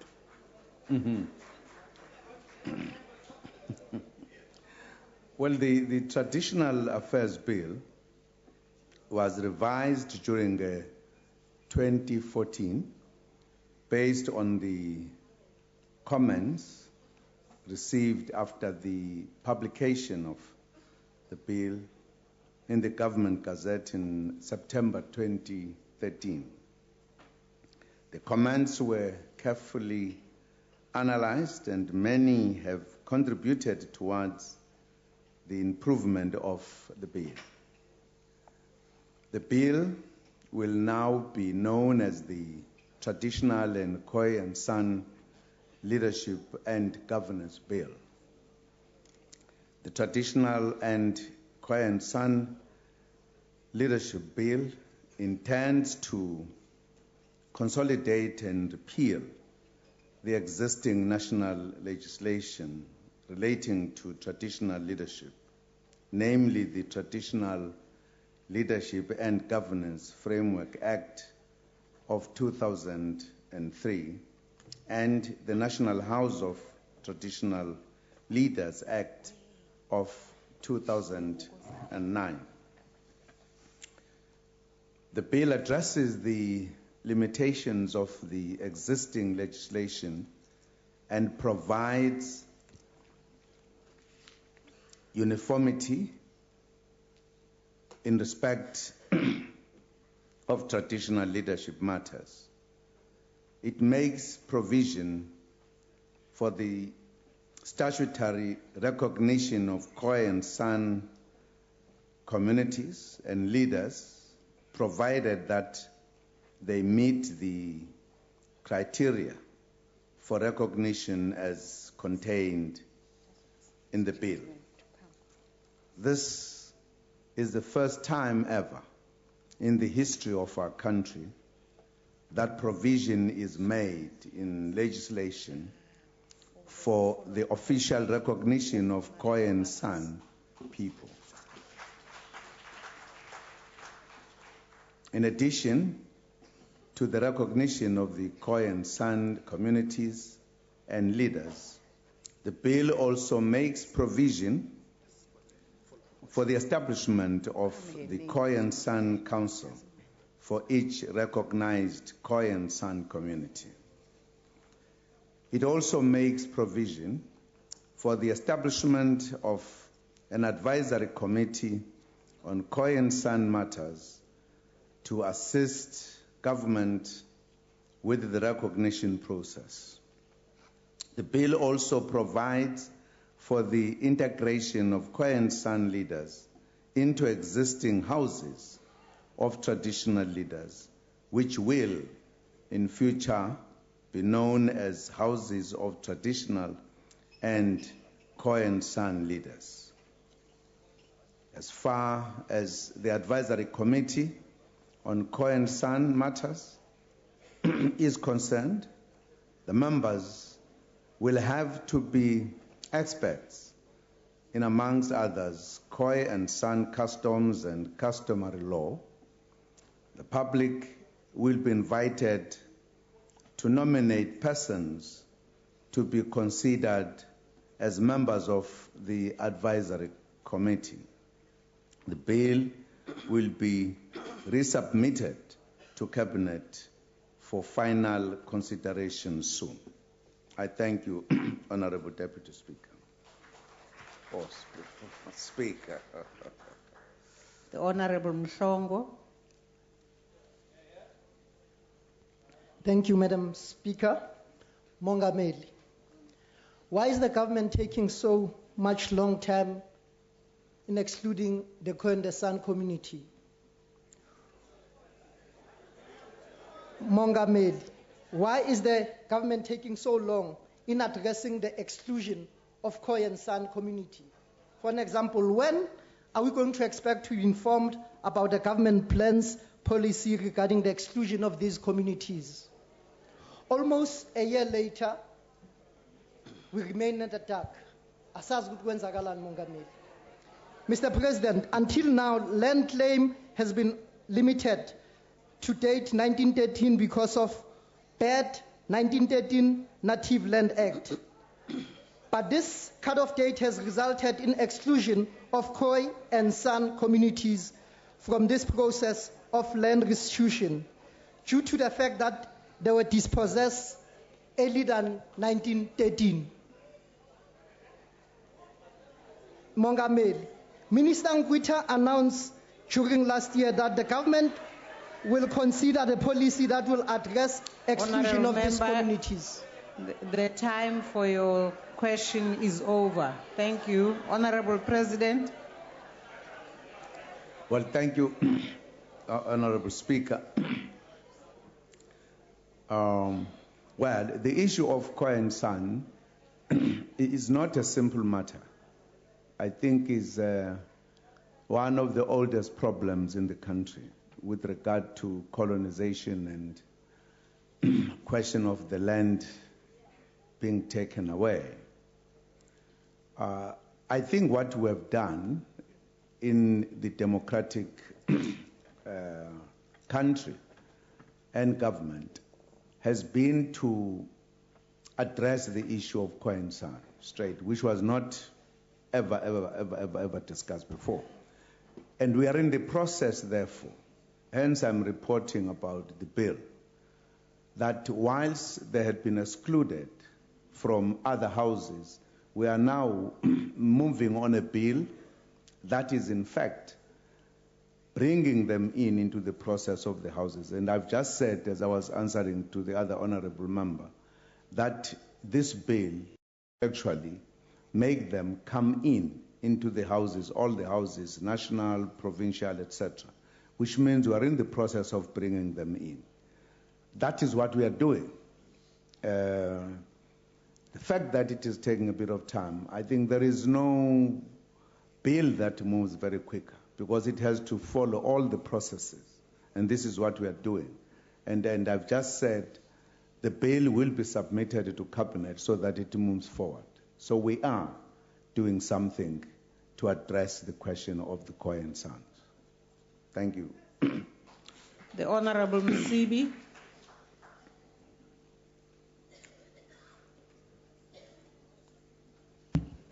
Honorable Speaker, it's Honorable Imam. Thank you, ma'am.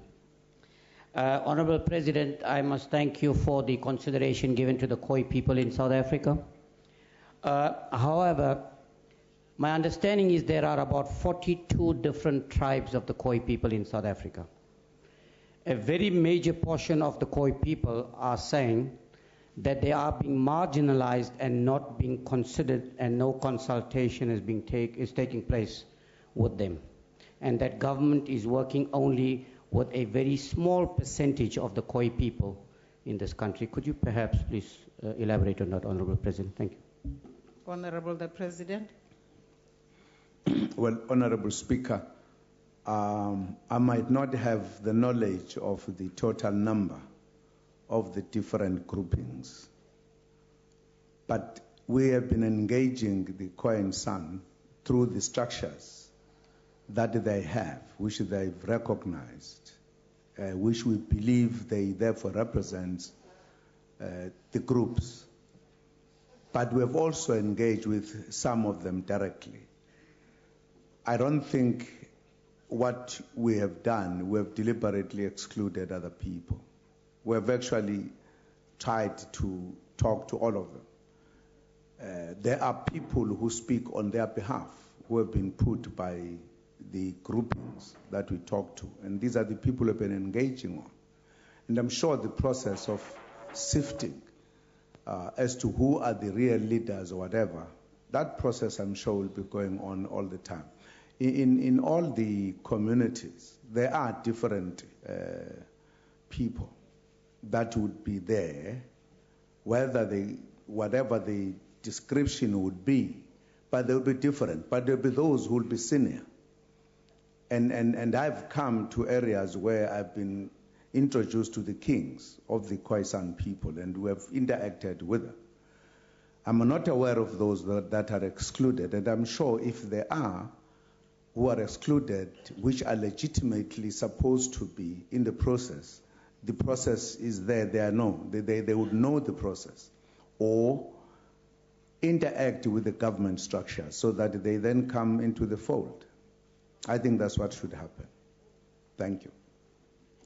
The last supplementary question on this particular question will come from the Honorable Hlengwa. Thank you very much, Honorable Speaker. Honorable President, I think the nub of the issue comes from the response that the President has given now, that there does seem to be a piecemeal approach to the issues of the Khoisan San, whether it is the issue of land, whether it's the issue of language and their recognition. And whether then, Mr. President, are you in a position now, moving forward, to say, how can we have a structured and a coordinated approach to ensuring that we address all the issues related to the Khoisan San in a holistic package, as opposed to the piecemeal approaches? We appreciate the recognition, and must be applauded, that will be afforded to them as the bill stipulates, and we'll still debate the bill at a later stage.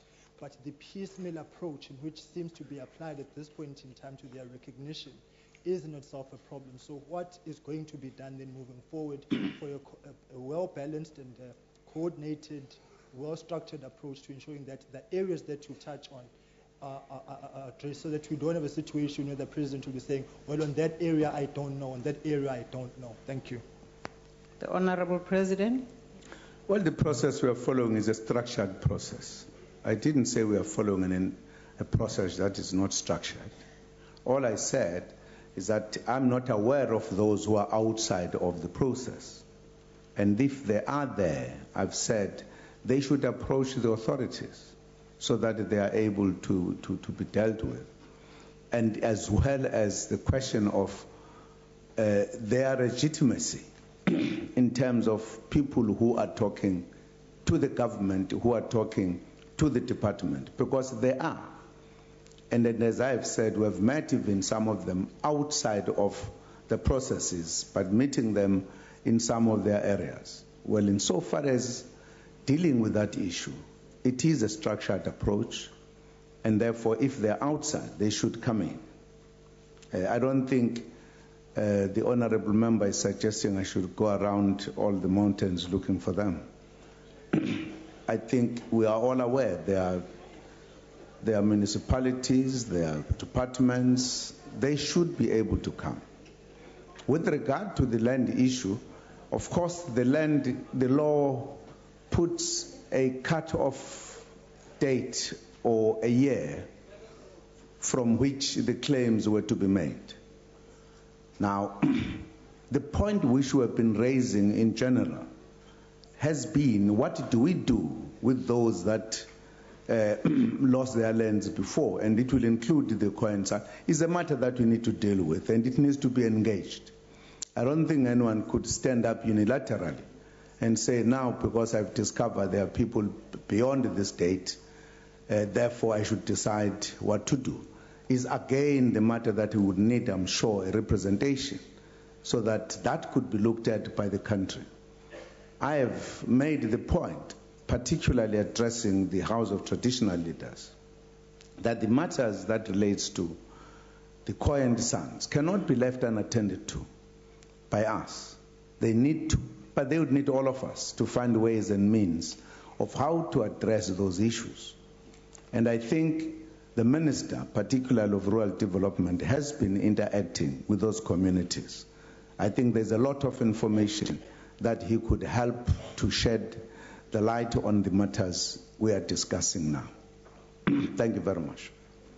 We now come to question number 5, and I call upon the Honorable Mwango.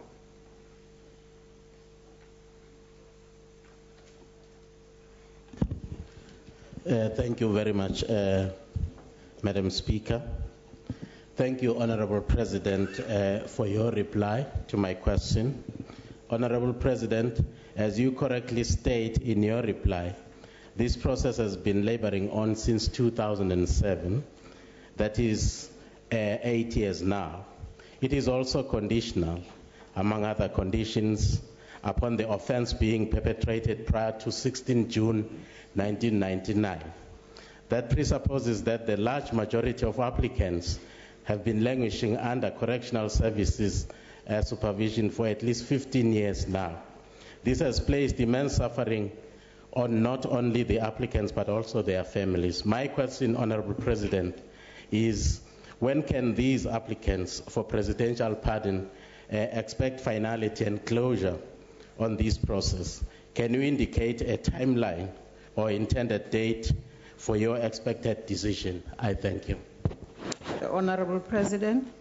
Thank you, Honorable Speaker. Well, it's not going to be easy for me to indicate the cutoff date or when will this happen, because the matter is not, I think, an easy one. As you know, there are processes within government that are followed as you deal with the issues of pardon.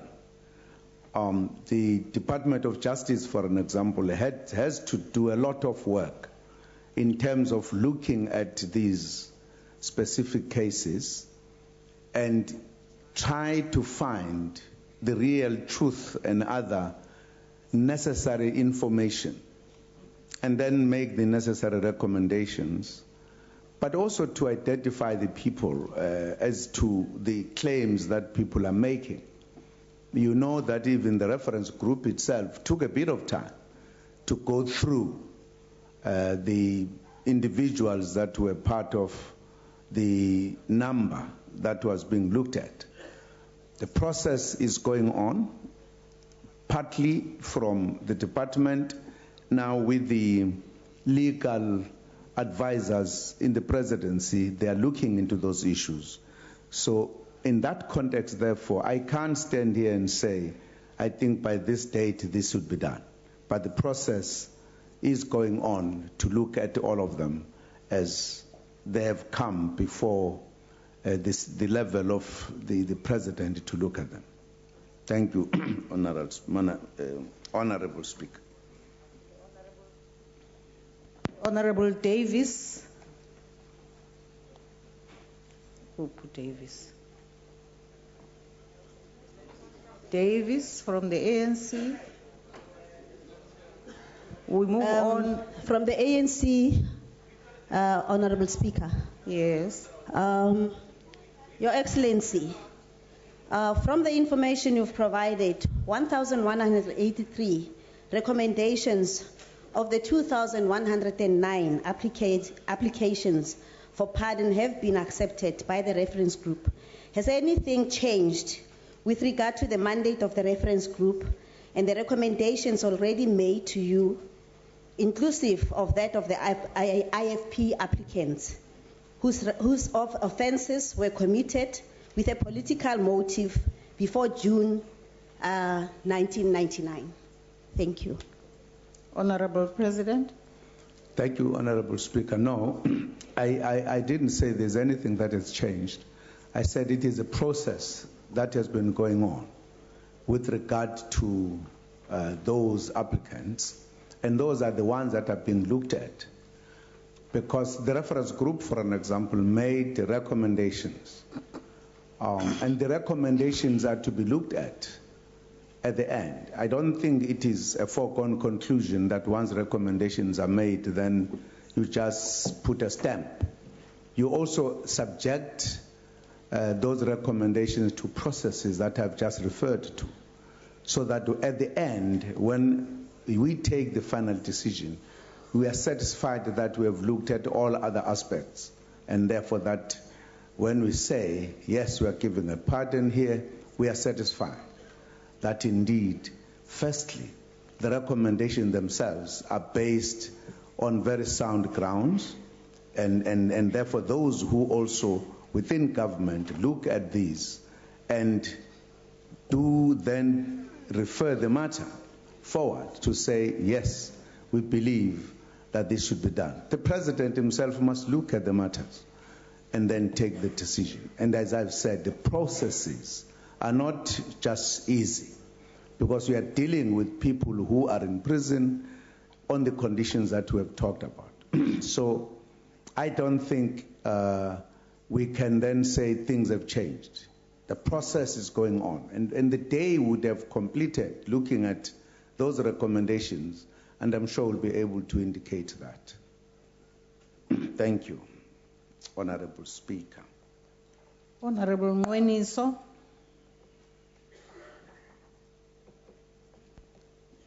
Enkosi Speaker. Tata uMongameli, kolu xolelwano ulenzayo, ingaba yintoni ekufanele yenziwe kwi-ofisi yakho okanye yenziwe eSouth Africa ukuze kukhululwe amabanjwa e-APLA ayelwela inkululeko kunye nawe MK? Inkosi. Honorable President. Well, I'd imagine if all people who ask for pardon, there are processes that people undertake. Either the person makes the application, and the application is subjected to scrutiny by those in the authority to do so, and then make the necessary recommendations. The issue of APLA people, as you say, and other prisoners, I think is an issue that is talked about more politically out there. But I think the crux of the matter is that there should be very specific applications made to say, here are people, they believe on these conditions, they must therefore be given the pardon, so that we address those. Because it's one thing talking about it in generalities out there when there is no specific application made. I think we could apply our minds to the application that is going to be made.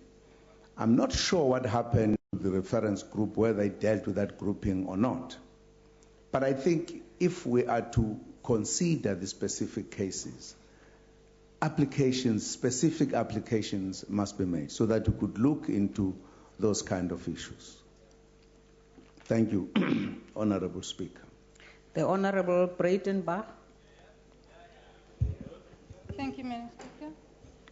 Mr. President, you have the prerogative power to pardon offenders. Following the Hugo and Orbat cases in the Constitutional Court, the exercise of these powers must be rational.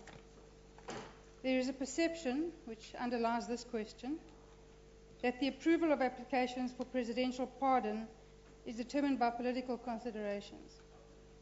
The question I wish to ask you, Mr. President, is what the rational grounds were for you in 2010 pardoning Mr. Buko Nansi, who was convicted of the theft of trust monies in 2005, and who happens to be the husband of Advocate Namtobo Jiba, the Deputy National Director of Public Prosecutions. Thank you. The Honorable President.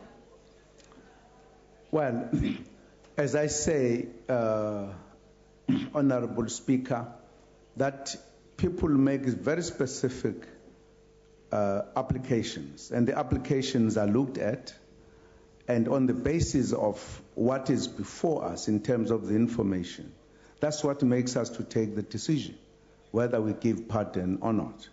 And I'm sure the facts must have made the decision to be taken when we looked at the case itself. Thank you very much. We now come to question number 6. Point of order, Madam Speaker. What is the point of order, Honourable Steenhuisen? Madam Speaker, the President has not answered the question that the Honourable Breitenbach put to him. She asked a very specific question. She's been given a vague and middling answer. We can't hold the President accountable, and this is precisely why we had drama again at the beginning of the House, was because the President was vague in his answers before. So please, can we please press the President to answer the Honourable Breitenbach's question? Well, Honourable Steenhuisen, an answer has been given. It might not be the answer the Honourable Breitenbach is looking for, but an answer has been given. Honourable Speaker, just on a point of order, I mean, the Honourable Steenhuisen well knows that follow-up questions are meant to relate to the actual question asked. And in this case, the question that Honourable Breitenbach asked had nothing to do with the question that Honourable Mwango asked relating to pardons from the reference group, IFP pardons from the reference group. So it's actually, the question from Honourable Breitenbach shouldn't have been allowed.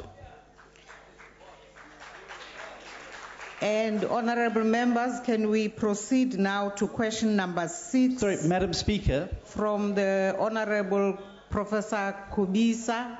Madam Speaker. Of the NFP. What is the problem, Honourable? The point of order is that if you were going to rule the question out of order as a new question, either the presiding officer or the person to whom the question has been put should indicate very clearly that it is a new question or is not related. Instead, the President chose to answer the question, well, and I use answer in the loosest possible terms.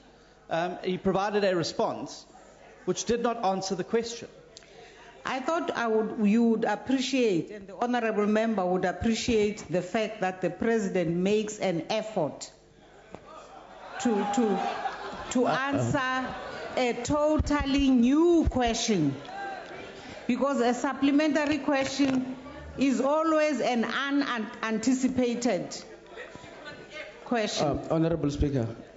Honourable members, I now proceed to allow Honourable Kubisa to give his supplementary question. Honourable Speaker, may I please address you respectfully on a point of order? What's your point of order, Honourable? Marjinjam. No, Honourable Speaker, we had raised this question of the adequacy of the answers that the President gives, that the President must give very specific answers, that it's not meaningful to engage in vague answers. And we're reminded by the Honourable Steenhuisen that we must accept when the President has responded. And now he stands a bit double standard. When his questions of his party are not answered, we must all stand here and go around debating whether the answer is vague or not. And the President's answer to pay back the money was not vague, but they pulled out. I think you must rule him on a basis of double standard, which is very wrong. I mean, it's wrong, extremely. We were wanting a direct answer about pay back the money. They said no, the question was answered. Speaker, that's double standard process. Abuse of process, Honourable Speaker. That's abuse of process here. Madam Speaker, please. I'm very happy to get onto this topic if you like. No. Because there are big double standards as well. When you come and say pay back the money when your own leader owes lots of money. That's double standards.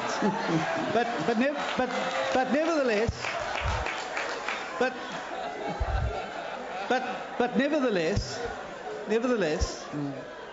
the President chose to respond to the question from Honourable Breitenbach, and I accept, Madam Speaker, that you can't come and stand here and answer for him. But really one would expect far more from the head of the executive in this country to be more forthcoming with the body that holds him accountable. Thank you, Honourable Steenhuisen. On a point of order, Speaker. No, ayikho enye point of order. I guess kulalele ubaba uKhubisa. I wanted the clarity, Speaker. Yeah, ni clarity. There might be people we don't know in the House. Can I be told who's Ginger in the House? Please. No, you're not going to be told that. Can I have Honourable Kubisa with his follow-up question? Thank you, Madam Speaker. Mhlonishwa Mongameli, it's crystal clear that according to your response, you were pushing the African agenda at this summit. Now, 8 months have lapsed since the summit was held.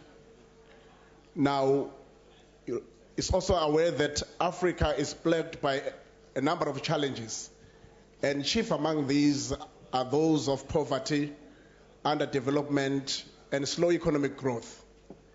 Now, would you say, therefore, there has been any advantage or dividends, tangible ones, that have accrued since the summit was held for Africa generally and South Africa in particular? Thank you. The Honorable President. Thank you, Honorable Speaker. Well, summits are summits. You hold summits and take resolutions. And some resolutions are implemented quicker, some not quicker. For an example, one of the issues that was discussed was the AGOA, which was an agreement between the United States and Africa. And that matter was discussed very extensively. At the time, for an example, there was a feeling from the American side that South Africa had passed the stage of being a developing country and therefore it should no longer benefit. And we succeeded in that summit to make the United States agree that we are still part of it. So it was supposed to reach a particular point of expiring and it had to be renewed. So there's an agreement. That agreement is there and it is benefiting Africa and South Africa. But there were a number of other issues that were discussed which were important for the understanding between the two sides. And we discussed those issues, the interests of the African continent and how we believe we need to deal with that. There were many other issues that we talked about. We believe that the summit was very successful. And indeed, it stands to benefit both sides because it benefits the Americans, but it also benefits Africa.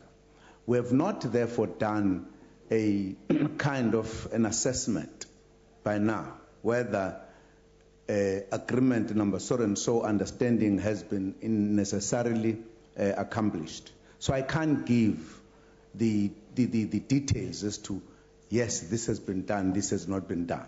But we came to a very clear understanding on the issues we're raising with the United States. Thank you, Madam Speaker. The Honorable Shengwa. Thank you very much, Honorable Speaker. Honorable President, in light of President Mugabe's state visit last week and the fact that he wasn't invited to the U.S.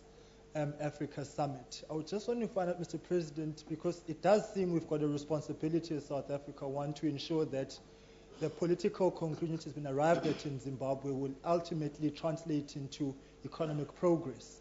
Now, as we engage with Zimbabwe, how can we in good faith engage in the international community and leave behind the problems of Zimbabwe? Because quite frankly, if Zimbabwe's problems get solved, South Africa stands to address its other problems because of what is going on in Zimbabwe.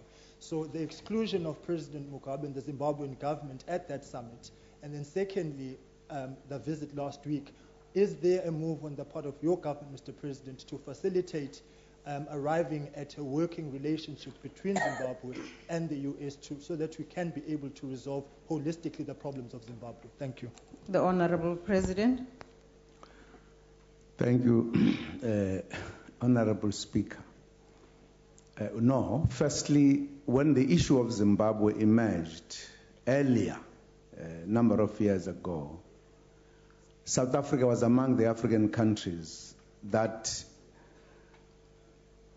dealt with the issue of Zimbabwe with regard to the United States as well as the European Union and many other countries, saying they should not sanction Zimbabwe or make Zimbabwe be under sanctions by them. And we proceeded to deal with the issues in Zimbabwe and resolve those issues politically. And we also came back to say we've now resolved the matters. Europe, I think, relaxed very few conditions, and I think United States has never did so. And we've never taken that matter again since, in our view, Zimbabwe had dealt with the issues that were needed to be dealt with. So when we went to meet the United States President as the African leaders, the issue of Zimbabwe did not arise. Now, having said that, South Africa is not like a country which must take issues for every country individually in Africa with any other either part or country or whatever. It's not necessarily our task, while Zimbabwe is there, to stand up here and go to United States and say, please just sort out your things between the two of you. That's not our task. So we have not done so as a country, as South Africa. I don't think we're about to do so. I think Zimbabwe is big enough to stand on its own and raise the issues between them. It's one thing if any country asked us to do so. It will be a different matter. But we can't just stand up because we are South Africa and say, you, Zimbabwe and United States, you now have to sort out your things. It's not our task to do so. Thank you, Honorable Speaker. The Honorable Hadebe. Honorable President, during the summit of US and Africa leadership, something happened whereby the Washington Fellowship for Young African Leaders Initiative was changed to Mandela Washington Fellowship Initiative. Was the South African government consulted because the announcement was made during that summit? And number two, Honorable President, on the issue of the support of America on the peace and security measures that Africa wants to institute, what assurance do we have that the Americans are not going to take the strategic initiative from the AU?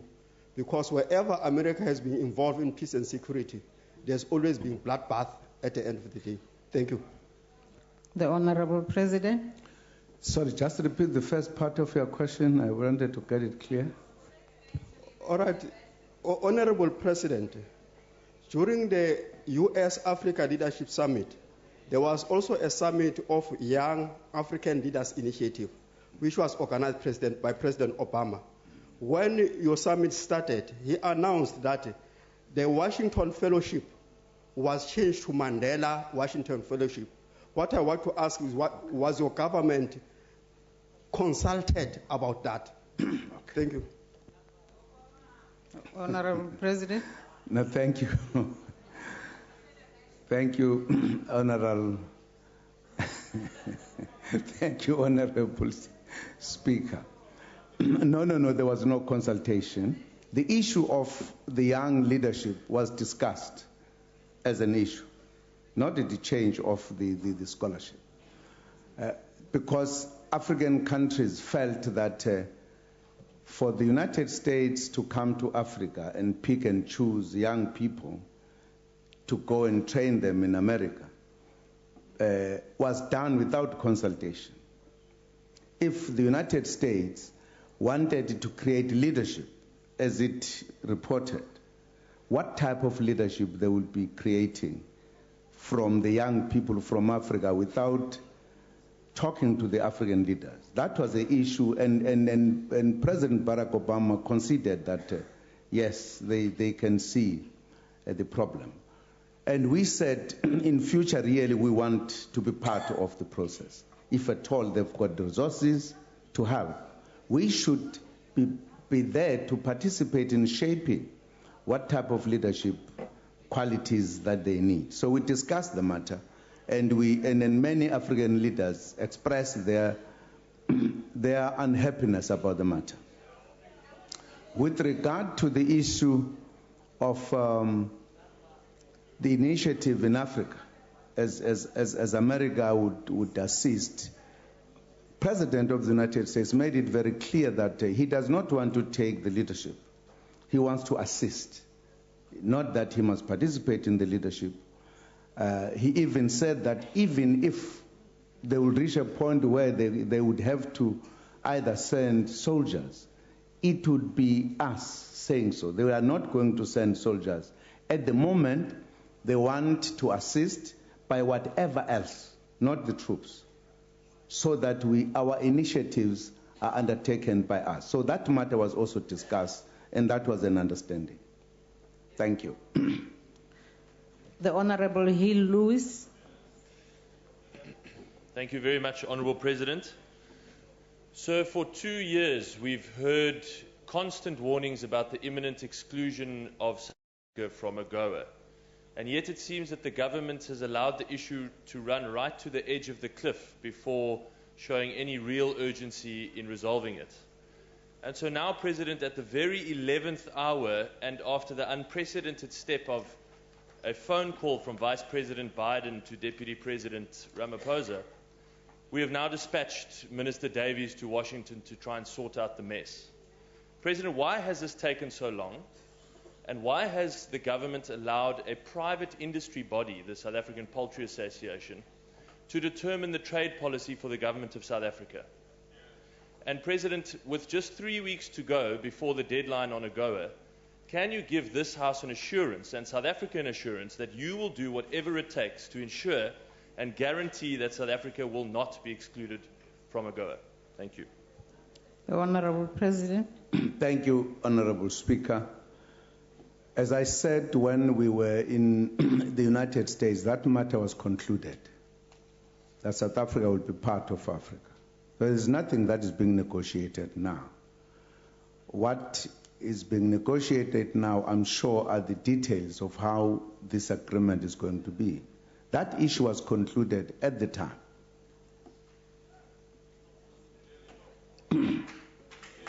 Thank you, Honourable Speaker.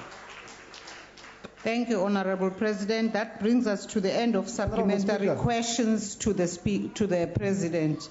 And I thank the Honourable President. Honourable Speaker, on an emergency point. Pardon? On a point of emergency, we've got it on good authority that there are students who are protesting outside and are being brutalized by the police. Police are shooting students outside who came to protest here in Parliament and bring to the attention of members of Parliament that we should take decisive action on xenophobia. And the police are harassing them outside there. So I was thinking that maybe as this House we should take a view that we accept what the students are protesting and understand their concerns, but the police must not brutalize ordinary students, particularly when they try to bring attention to an issue that is happening here in Parliament. We thank you for the information and will make sure that the necessary attention is paid to that situation. We now come to notices of motion. Does any member wish to give notice of a motion? Honourable Dunjwa. I move on behalf, thank you, Honourable Speaker. I move on behalf of the ANC that in its next sitting, the House debates the role played by South African National AIDS Council in the reduction of the high mortality rate resulting from the HIV and AIDS pandemic in the country. I so move.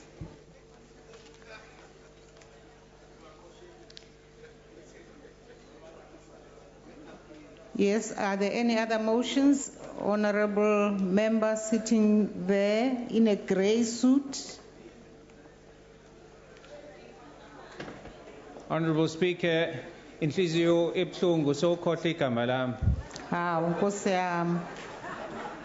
I hereby move on behalf of the Democratic Alliance that is at its next sitting, this House debates the disastrous and rapid environmental degradation of the Volga River catchment area, one of the primary water catchment areas for the Vaal River, and the subsequent impact this has on millions of people in Gauteng who rely on this water for everyday survival and economic activity. I so move. Thank you, Honourable Member. Honourable Dlozi.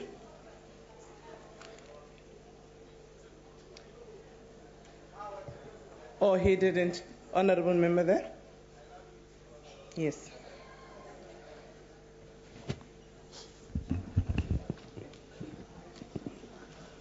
Thank you, Madam Speaker.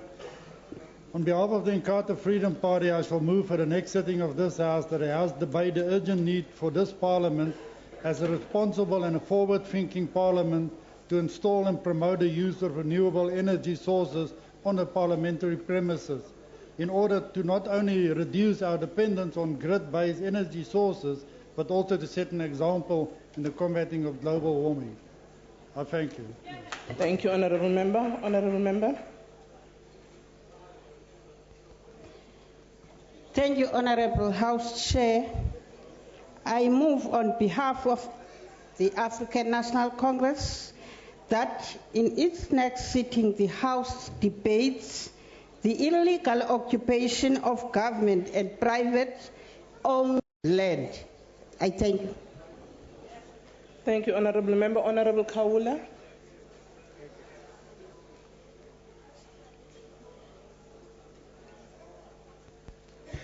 Ngibonge Sekela Sihlalo. Ngisukuma ngaphansi kwenhlangano ezoba uhulumeni ngokuzayo EFF. Ukuthi ngokulandelayo ake sikhulumeni la ngezindlela ezintsha ukuze kuqinisekiswe ukuthi abelaphi bendabuko bayafakwa ohlelweni lwezempilo ukuqinisekisa ukuthi abelaphi bendabuko bazuze kuma medical abaqashi ukumele abakwazi ukuwamukela imibhalo nezincomo zabelaphi bendabuko njengoba imibhalo zomthetho ibavumela njengabantu bengabadi. Ngiyabonga. Thank you very much. I noted that some members were not able to get the interpretation. Can we ask the interpretation services to improve their work? Honourable Member of the IFP. Thank you very much, House Chairperson. I hereby give notice that I shall move at the next sitting of this House, as this House debates the latest World Economic Forum Global Information Technology Report, in which South Africa is dropped in the rankings of ICT-savvy states, which highlights the need for government and the sector to make internet connectivity more affordable and accessible. I thank you. Thank you. Honourable Member.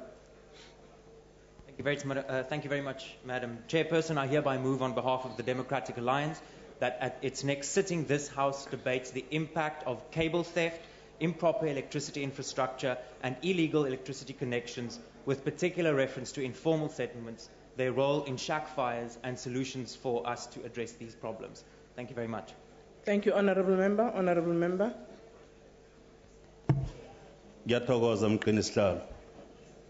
Honourable House Chairperson, I move on behalf of the ANC that in its next sitting, the House debates the entrenchment of national unity and togetherness, where all citizens regard themselves as one another's keepers, and where we come together to solve problems and build a united and prosperous South Africa together. I thank you. Thank you, Honourable Member. Honourable Member from the EFF. Thank you, Chairperson. I rise on behalf of the EFF to move that in its next sitting, the House debates improving the remuneration and working conditions of academics to encourage them to continue with teaching and research and not take up administrative posts in both private and public institutions simultaneously. Thank you. Thank you, Honourable Member. Honourable Member from the ANC. Thank you, Honourable House Chair. I move on behalf of the African National Congress that in its next sitting, the House debates the implementation of an optional national youth service for 2 years service, which includes sporting, recreational, military, and vocational training, with an intention to build a social, inclusive society. I thank you. Thank you, Honourable Member. Honourable Filtane. Thank you, Honorable Speaker. I move on behalf of the UDM that the House debates on its next sitting the relevance of colonial and apartheid statutes in the democratic South Africa, as well as their impact on public history and perceptions about our painful past. I so move. Thank you, Honorable Member. Mhlonishwa. Thank you, Chair. I move on behalf of the National Freedom Party that on its next sitting, this House discusses challenges posed by load shedding on the lives of the broader society. I so move. Thank you, Honorable Member of the EFF. Thank you, Chair. I rise on behalf of EFF to move that in its next sitting, the House debates transformation of professional bodies for chartered accountants, engineers, architects, and all professions to uphold the need for speedier transformation, which will result in more previously disadvantaged individuals being accredited professionals. Thank you. Thank you, Honorable Member. Honorable Mponjane. Thank you, Chairperson. I move on behalf of Inkatha Freedom Party that the House debate the introduction of Mandarin language as a subject in our schools. I thank you. Thank you, Honorable Member. Honorable Member Renilwe.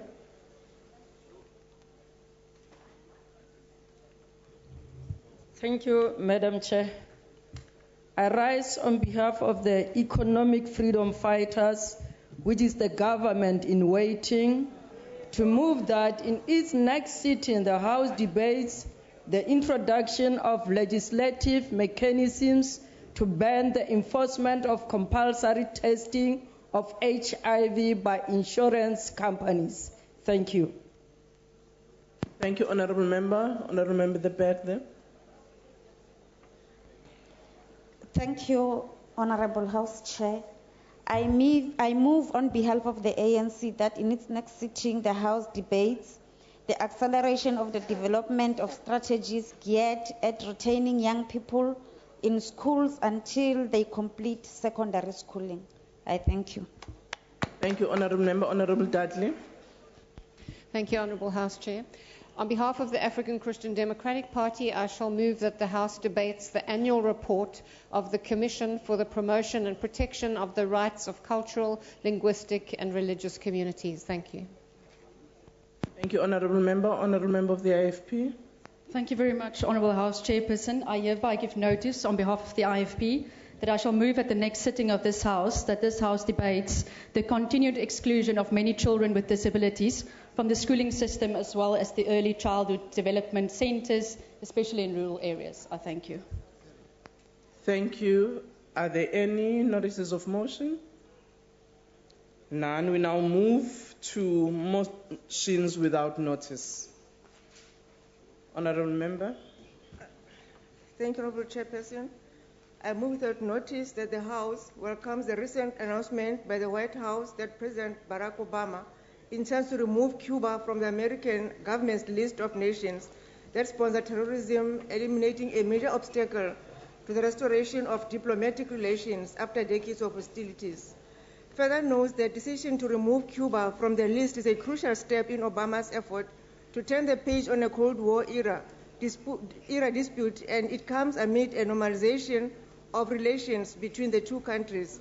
Remember that this follows a much anticipated meeting between President Obama and President Raul Castro of Cuba on the sidelines of the Summit of the Americas meeting in Panama recently. The first such formal session between the leaders of the two countries in more than a half-century. Recalls for more than 30 years, Cuba has been on the State Department's list of state sponsors of terrorism, a designation shared only by Iran, Sudan, and Syria. Further recalls, Cuba's place on the list has long snarled its access to financial markets, and more recently emerged as a sticking point in negotiations to European embassies that have officially been closed for 5 decades. Acknowledges that Cuba will not come off the list until after a 45-day review period, during which a joint resolution to block its removal could be considered in the House and the Senate, and congratulates the two presidents on their move towards normal relations of the two countries. Thank you, Honourable Member. If there are no objections, I put the motion. There being no objection, the motion is agreed to. Honourable Member Ndlozi.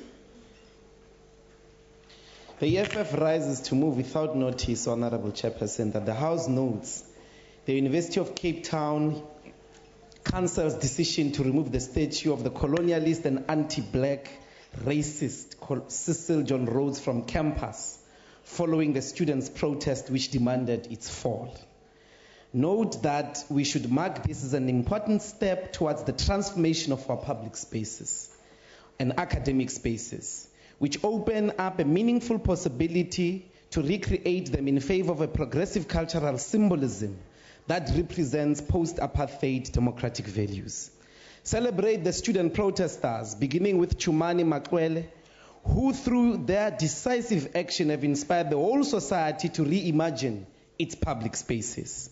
Note that UCT must inspire all other universities as centers of learning and research not to wait for protest, but to undertake a non-negotiable removal of colonial and apartheid statues whilst ensuring public participation in that regard.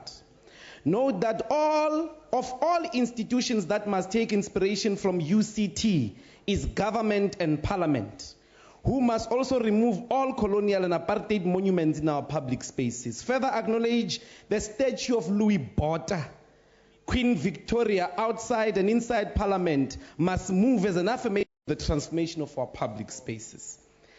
They must fall. Further commit to a consultative process to engage with all of society to replace them in accordance with post-apartheid constitutional values. Commit that all colonial and apartheid statues must fall together with their legacies of landlessness, racism, and poverty. I so move. Honourable Member Ndlozi, may I address you? Honourable Ndlozi, may I address you? As the now Deputy Chief Whip of the EFF, you know the rules. That in terms of motions without notice, they have to be circulated at a particular time. Is that so? And you know that there are a number of those from your party that have not been circulated within the agreed time. So we allow you to read, but we are not going to put those motions for consideration.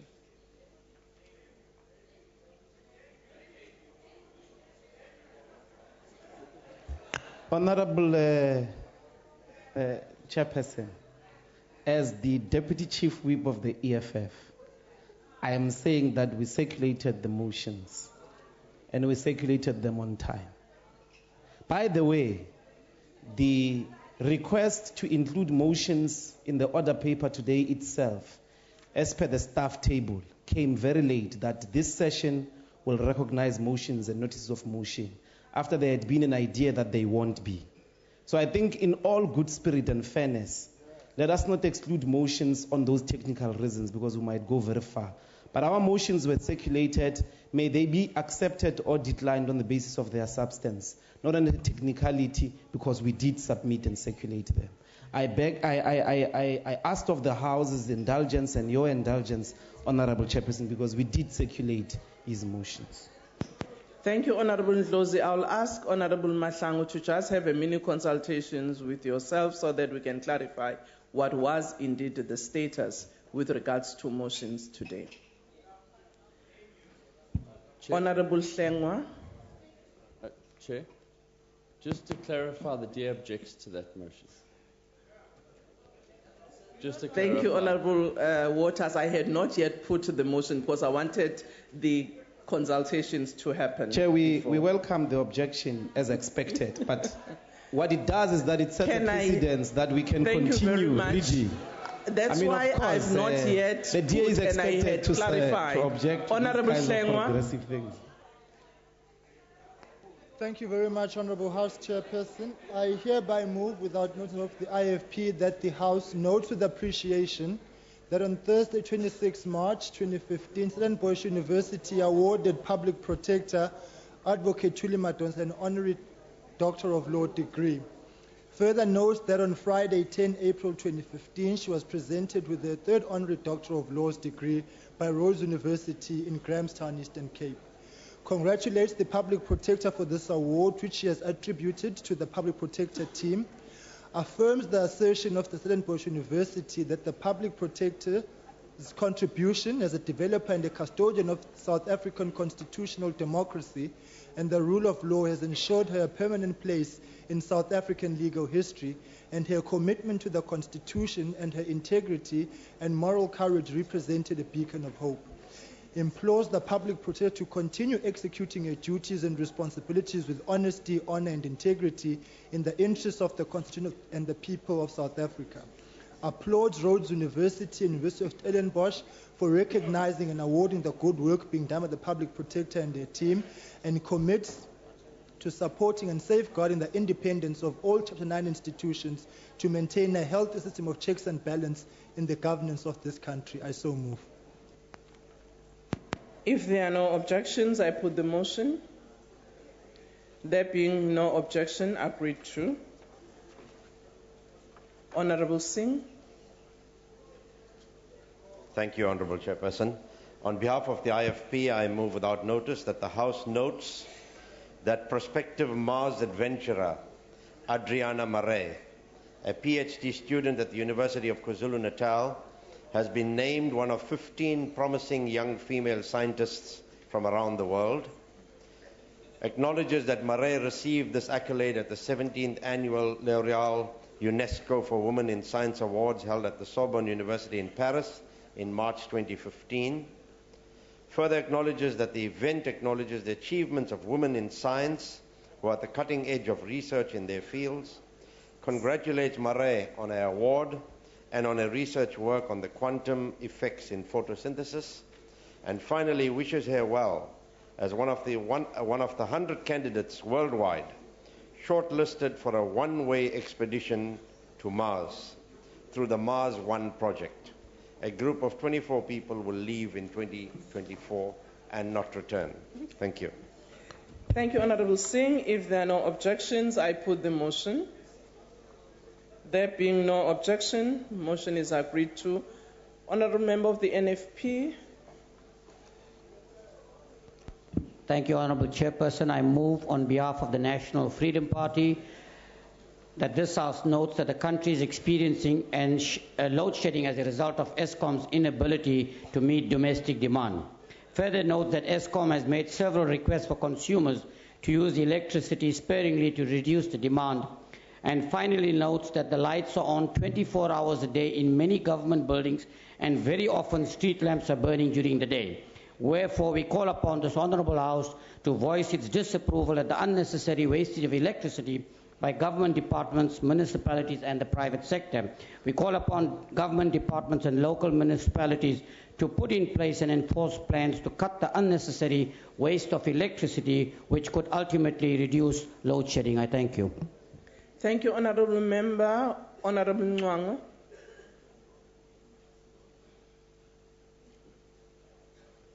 Thank you, Madam Chairperson. I hereby move without notice that the House recognizes... Honourable Chairperson. Order. Honourable Member, can you to the take a colleague. seat? You did not put the previous motion to the House. Thank you very much, sir. Can I go back to the previous motion? Are there any objections to the motion that was read before us? If none, motion agreed to. Apologies, Honourable Ngwango. You can start. Thank you. I hereby move without notice that the House recognizes International Day for the Elimination of Racial Discrimination, which was observed with a series of events and activities worldwide on the 21st of March each year. Acknowledges that the day aimed to remind people of all the negative consequences of racial discrimination, and it also encourages people to remember their obligation and determination to combat racial discrimination. Further acknowledges that this year's theme I quote, learning from historical tragedies to combat racial discrimination today, close quote, aims to explore the root causes of racism and racial discrimination, and will stress the essential need to learn the lessons history has provided in order to combat racism and racial discrimination today. Calls upon the government and its various departments to promote the importance of this day and to make the people aware of the day so its significance will be greatly appreciated by many. Applauds all previous and current efforts to combat the plight of racial profiling and discrimination. I so move. Thank you, Honorable Ngango. If there are no objections, I put the motion. There being no objection, motion agreed to. Honorable members, earlier on I wish to address you. I asked the Secretary to consult with Honorable Ndlozi on a matter that related to the motions and what might have happened. There has been a consultation, and indeed it does seem that there was some confusion. And in respect of that, we will therefore put the motions for decision. Can I go back to the motion that was read by Honorable Ndlozi, on the matter of the Cecil John Road statue? Yes, Madam Deputy Chairperson, we object to that motion. There being an objection both from the DA, Honorable Waters and Honorable Mulder. Honorable Chair. Yes, sir. Can he give us the reason why he's objecting? Honorable Malima. Honorable Mulder, can you take a seat?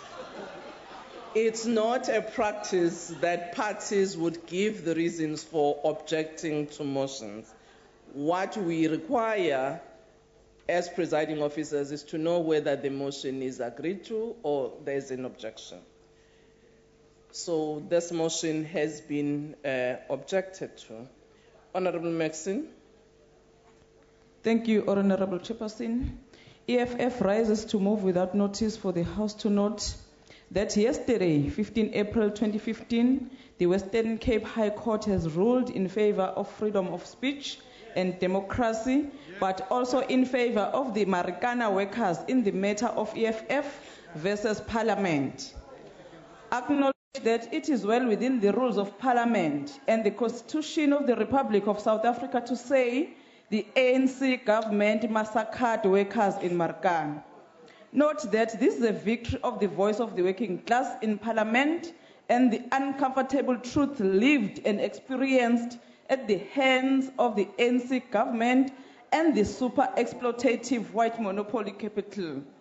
Note that Judge J. Bozalek ruled that the decision of Thandi Modise on the 19th June 2014 is reviewed and set aside.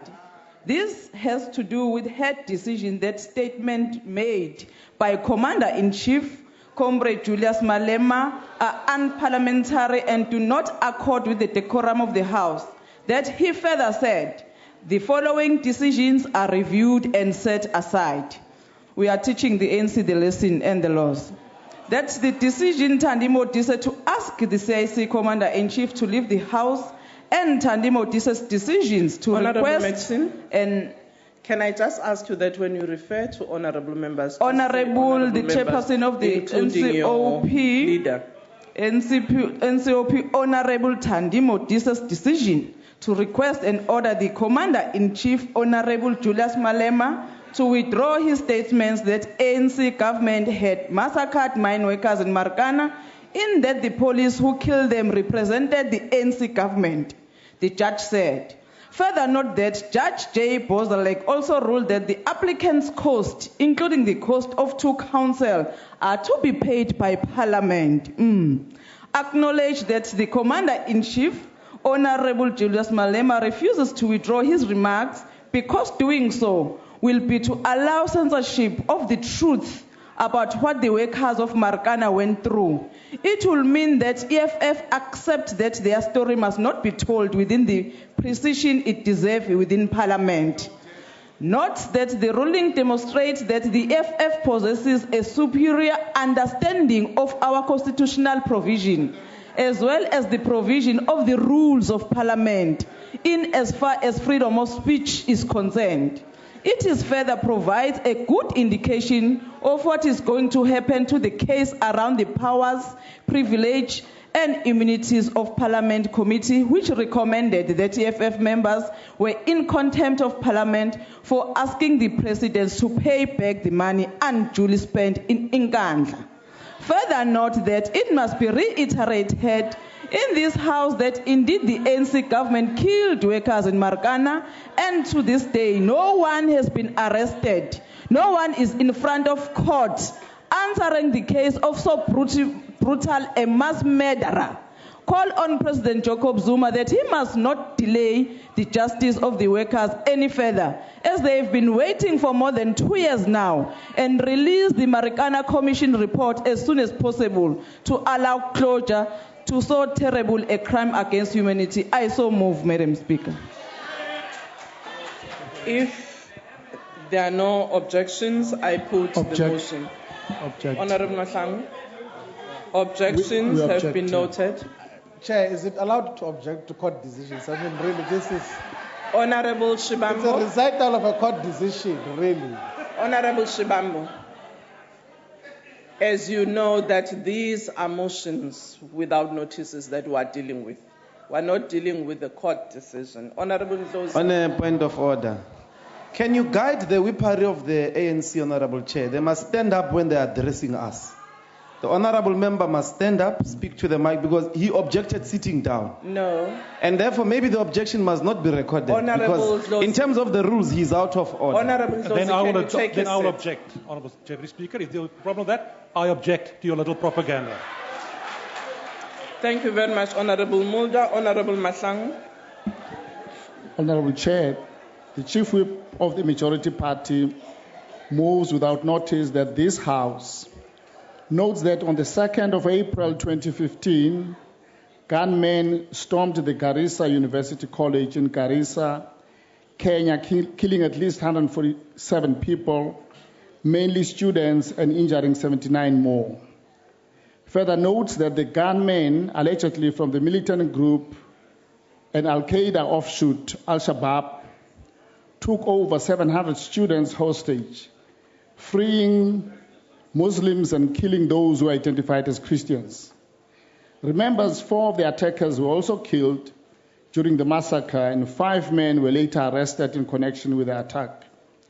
Recalls that the attack was the deadliest in Kenya since 1998, the United States Embassy bombing, and is the 2nd deadliest overall, with more casualties than the 2002 Mombasa attack. Acknowledges Al-Shabaab as a multi-ethnic militant group based in Somalia with links to Al-Qaeda, had killed over 200 people in Kenya in the 2 years prior to this event, and conveys our heartfelt condolences to the government of Kenya and to the families of all the deceased. I so move, Chair. If there are no objections, I put the motion. There being no objection, agreed to. I was looking on the side of the DA. I thought there was one member who had raised her hand long ago. Honorable member. Thank you, Honourable Chair. On behalf of the Democratic Alliance, I hereby move without notice that this House notes with concern that the Arc Provincial Archive building erected outside Mbombela is fast becoming a white elephant. Also notes that these buildings are empty, but that most of the offices inside the building were fully furnished with no staff members, except for a handful of security personnel patrolling the grounds and reception area. Further notes that to date no archiving of documents is taking place, which is vital in order to streamline the province's record keeping. Acknowledges that former MEC for Culture, Sport and Recreation, Ms. Dina Pula, in 2008 announced that 150 million had gone into its construction, and in 2013 MEC Sibongile Manana requested a further 5.6 million to furnish it in stages. Further acknowledges that both former MECs have claimed that the department has provided training on effective archive and record management services, yet there has been no visible outcome of this training. Also acknowledges that the Department of Culture, Sports and Recreation is notorious for overspending on capital projects and then seemingly abandoning them. Calls on the Mpumalanga provincial government to prioritize education service delivery instead of wasting public funds on erecting white elephants. I so move. Thank you. If there are no objections, I put the motion. And so object, Chairperson. Thank you very much. Objection? Honorable member? From the ANC, the honorable member?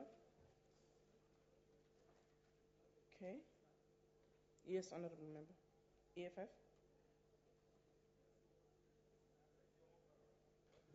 Honorable Chair, my name is Honorable Muraudzi. Not Mulaudzi, Mura. Muraudzi. Muraudzi. Muraudzi. Yes. Honorable Muraudzi. Thank you.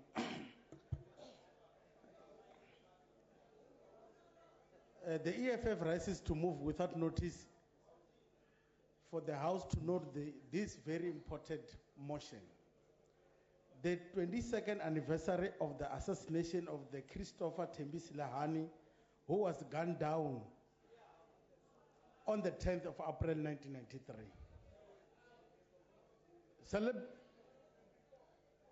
You can continue, honorable member. We are protected. Yeah, man. I think the honorable members, they must behave like we're in the August House. Honorable member. We're not in the stadium where we have howlers. Honorable Muraudzi, you have been given a chance to proceed with your motion. But they're disturbing me by howling. Celebrate the contribution made by Chris Hani to the liberation of the people of South Africa, and in particular, his uncompromised demand for the genuine transition that was based on the ideal of Freedom Charter.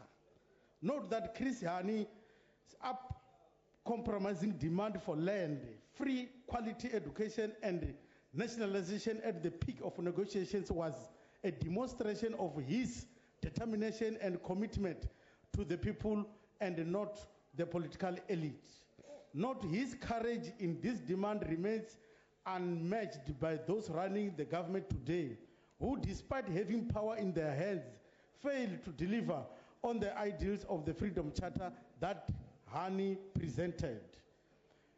Further note that Hani is the haunting political voice to the ruling party and its faction, because the entire senior leadership of the Communist Party took over the ANC as a fact, but uninterruptedly implements neoliberalism. Further note that Hani is a haunting figure to the current ruling faction, because this very Communist Party dominated cabinet presided over the massacre of 34 black miners in Marikana. Acknowledge that the ANC or even the SACP, although they can legitimately claim Chris Hani to be theirs, they cannot claim his ideas or even have ethical basis to associate with them. Note that they go to his grave every year on his anniversary to put more and more stones under the pretext of commemorating him, while those stones symbolically stand as an attempt to try and block his ideas from resurrecting. Further note that they can claim his grave, but the spirit of Chris Hani is not in the graveyard anymore. Instead, it is living and kicking every day in the economic emancipation movement, on the picket line of land occupation, minimum wage strikes, removal of statues, and many other struggles of the poor and vulnerable in our society, including inside this house in the benches of the EFF. I so move. If there are no objections, I ANC objects, Chair. There is an objection. Honorable Chair, I think we must note that the ANC has objected to Chris Hans. Honorable Shibambo, can you take your seat? That was not a point of order. Honorable Nkomo, IFP. Thank you very much, Honorable House Chairperson. The IFP moves without notice that this House recognize World Health Day marked on the April the 7th of this year with the theme Food Security. Further recognizes that the occasion also celebrated the World Health Organization whose birthday. It acknowledges that food safety is the responsibility of all stakeholders along the food production value chain. It further acknowledges World Health Day 2015 is an opportunity to alert people working in different government sectors, farmers, manufacturers, retailers, health practitioners, as well as consumers about the importance of food safety and the part each can play in ensuring that everyone can feel confident that the food on their plate is safe to eat. It calls upon the government to employ the various stakeholders to effectively play their part in ensuring that these ideals are seen through. And it applauds those who have kept to their end of the deal and have delivered food that is healthy and safe for human consumption. I thank you. If there are no objections, I put the motion. There being no objection, motion has been carried. Honorable member of the NFP. Honorable member of the Ngiyabonga sihlalo nokwesandla sami sokudala siphezulu. Nezinkukhu bezingakehla emthini isandla sami sesiphezulu. Uxole. I move nokho-ke on behalf of the NFP without notice that this House notes that South Africa has been placed number 75th out of 143 countries in the World Economic Forum report on global IT this morning. And further notes that the report measures how countries are performing in leveraging information and ICT for social and economic impact. Further notes that the report also shown that South Africa has a good regulatory and business climate, but is performing poorly in key areas such as low level of affordability, bandwidth availability, low focus by government, and internet access in schools. And further note that South Africa ranked number 70 on the previous list. Wherefore, we call upon this House to voice its disappointment at the regression of the state of ITC in South Africa and implore all stakeholders in government and private sector to urgently address the levels of ITC affordability and availability of bandwidth and provision of internet access to schools. I so move. If there are no objections, I put the motion. There being no objection, motion has been carried. Honorable Mahlangu, sorry, before you, Honorable Member of the DA, I had noted him earlier. You will follow. Thank you, Madam Chairperson. On behalf of the Democratic Alliance, I hereby move without notice that this House notes the Big Six of Cape Town became the City of Cape Town Big Seven with the introduction of the new City Walk. Also notes this announcement was made at the World Travel Market Africa, currently taking place at the Cape Town International Convention Centre. Further notes that the City Walk, which connects significant places in the urban heart of Cape Town through storytelling, public art, walking tours and retail offerings, now joins the existing Cape Town Big Six, which includes key attractions such as Robben Island, Cape Point and many others. Acknowledges that with due regard to the aforementioned, the important role tourism plays to connect citizens and communities as part of nation building and job creation, and congratulates the City of Cape Town on continuously promoting effective ways and innovative ways in terms of tourism promotion. Thank you. If there are no objections, I put the motion. No objection. Honorable Chair, we have a problem with the motion because it excludes places like Ukuletu, Khayelitsha and others, and therefore. Honorable Mahlangu, are you objecting to the, or are you amending it? We are objecting. Okay. Honorable Mahlangu, can you give your motion? Honorable Chair, the Chief Whip of the Majority Party moves without notice that this House notes with great enthusiasm the appointment of South Africa's comedian Trevor Noah as a replacement of Jon Stewart, the host of The Daily Show in the United States of America.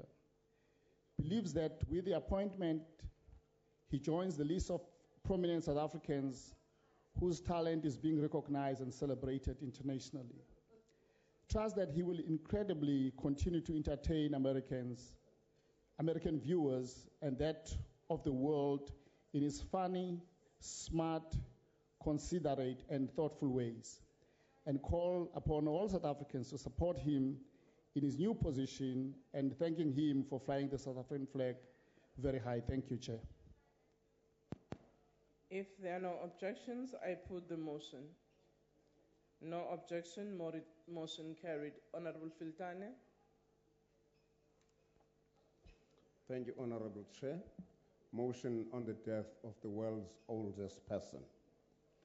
The UDM moves that the House notes that the world's oldest woman, Misao Okawa, born on the 5th of March 1898, died at the age of 117 years on the 31st of March 2015. Further notes that she died the same month she celebrated her birthday. And her age as the oldest person in the world was confirmed by the Guinness World Records in 2013, a book that publishes world records both on human achievements and the extremes of the natural world. Further comments the age she lived and calls on South Africans to lead a healthy lifestyle in order to increase our life expectancy, which has decreased over the past decade. I so move. Thank you. If there are no objections, I put the motion. There being no objection, the motion is carried. Honorable Tigeleti. Thank you, Honorable Chairperson. The NC moves that notice that the House congratulates the people and government of the Federal Republic of Nigeria for holding free and fair general elections held on the 28th March 2015. Further congratulates President Muhammadu Buhari for winning the elections and taking charge of Africa's most populous nation and its biggest economy. Believes that the outcome of these elections has amplified and added value to the entrenchment of democracy in Africa through. Further believes that the holding of regular, free, fair, and transparent elections, not only in Nigeria, but throughout the continent, is a critical precondition for the attainment of our collective continental vision, Agenda 2063, and suggests that holding successful elections in Africa will contribute to a prosperous and peaceful Africa, driven by its own citizens and representing a dynamic force in the global area. I so move.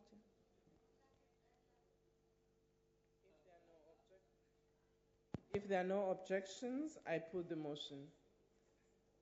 There being no objections, agreed to. Are there any further motions without notice? Are there any further motions without notice? Indeed, the reason I'm asking for the second time is because I have noted in the list that the EFF had lots of motions without notice.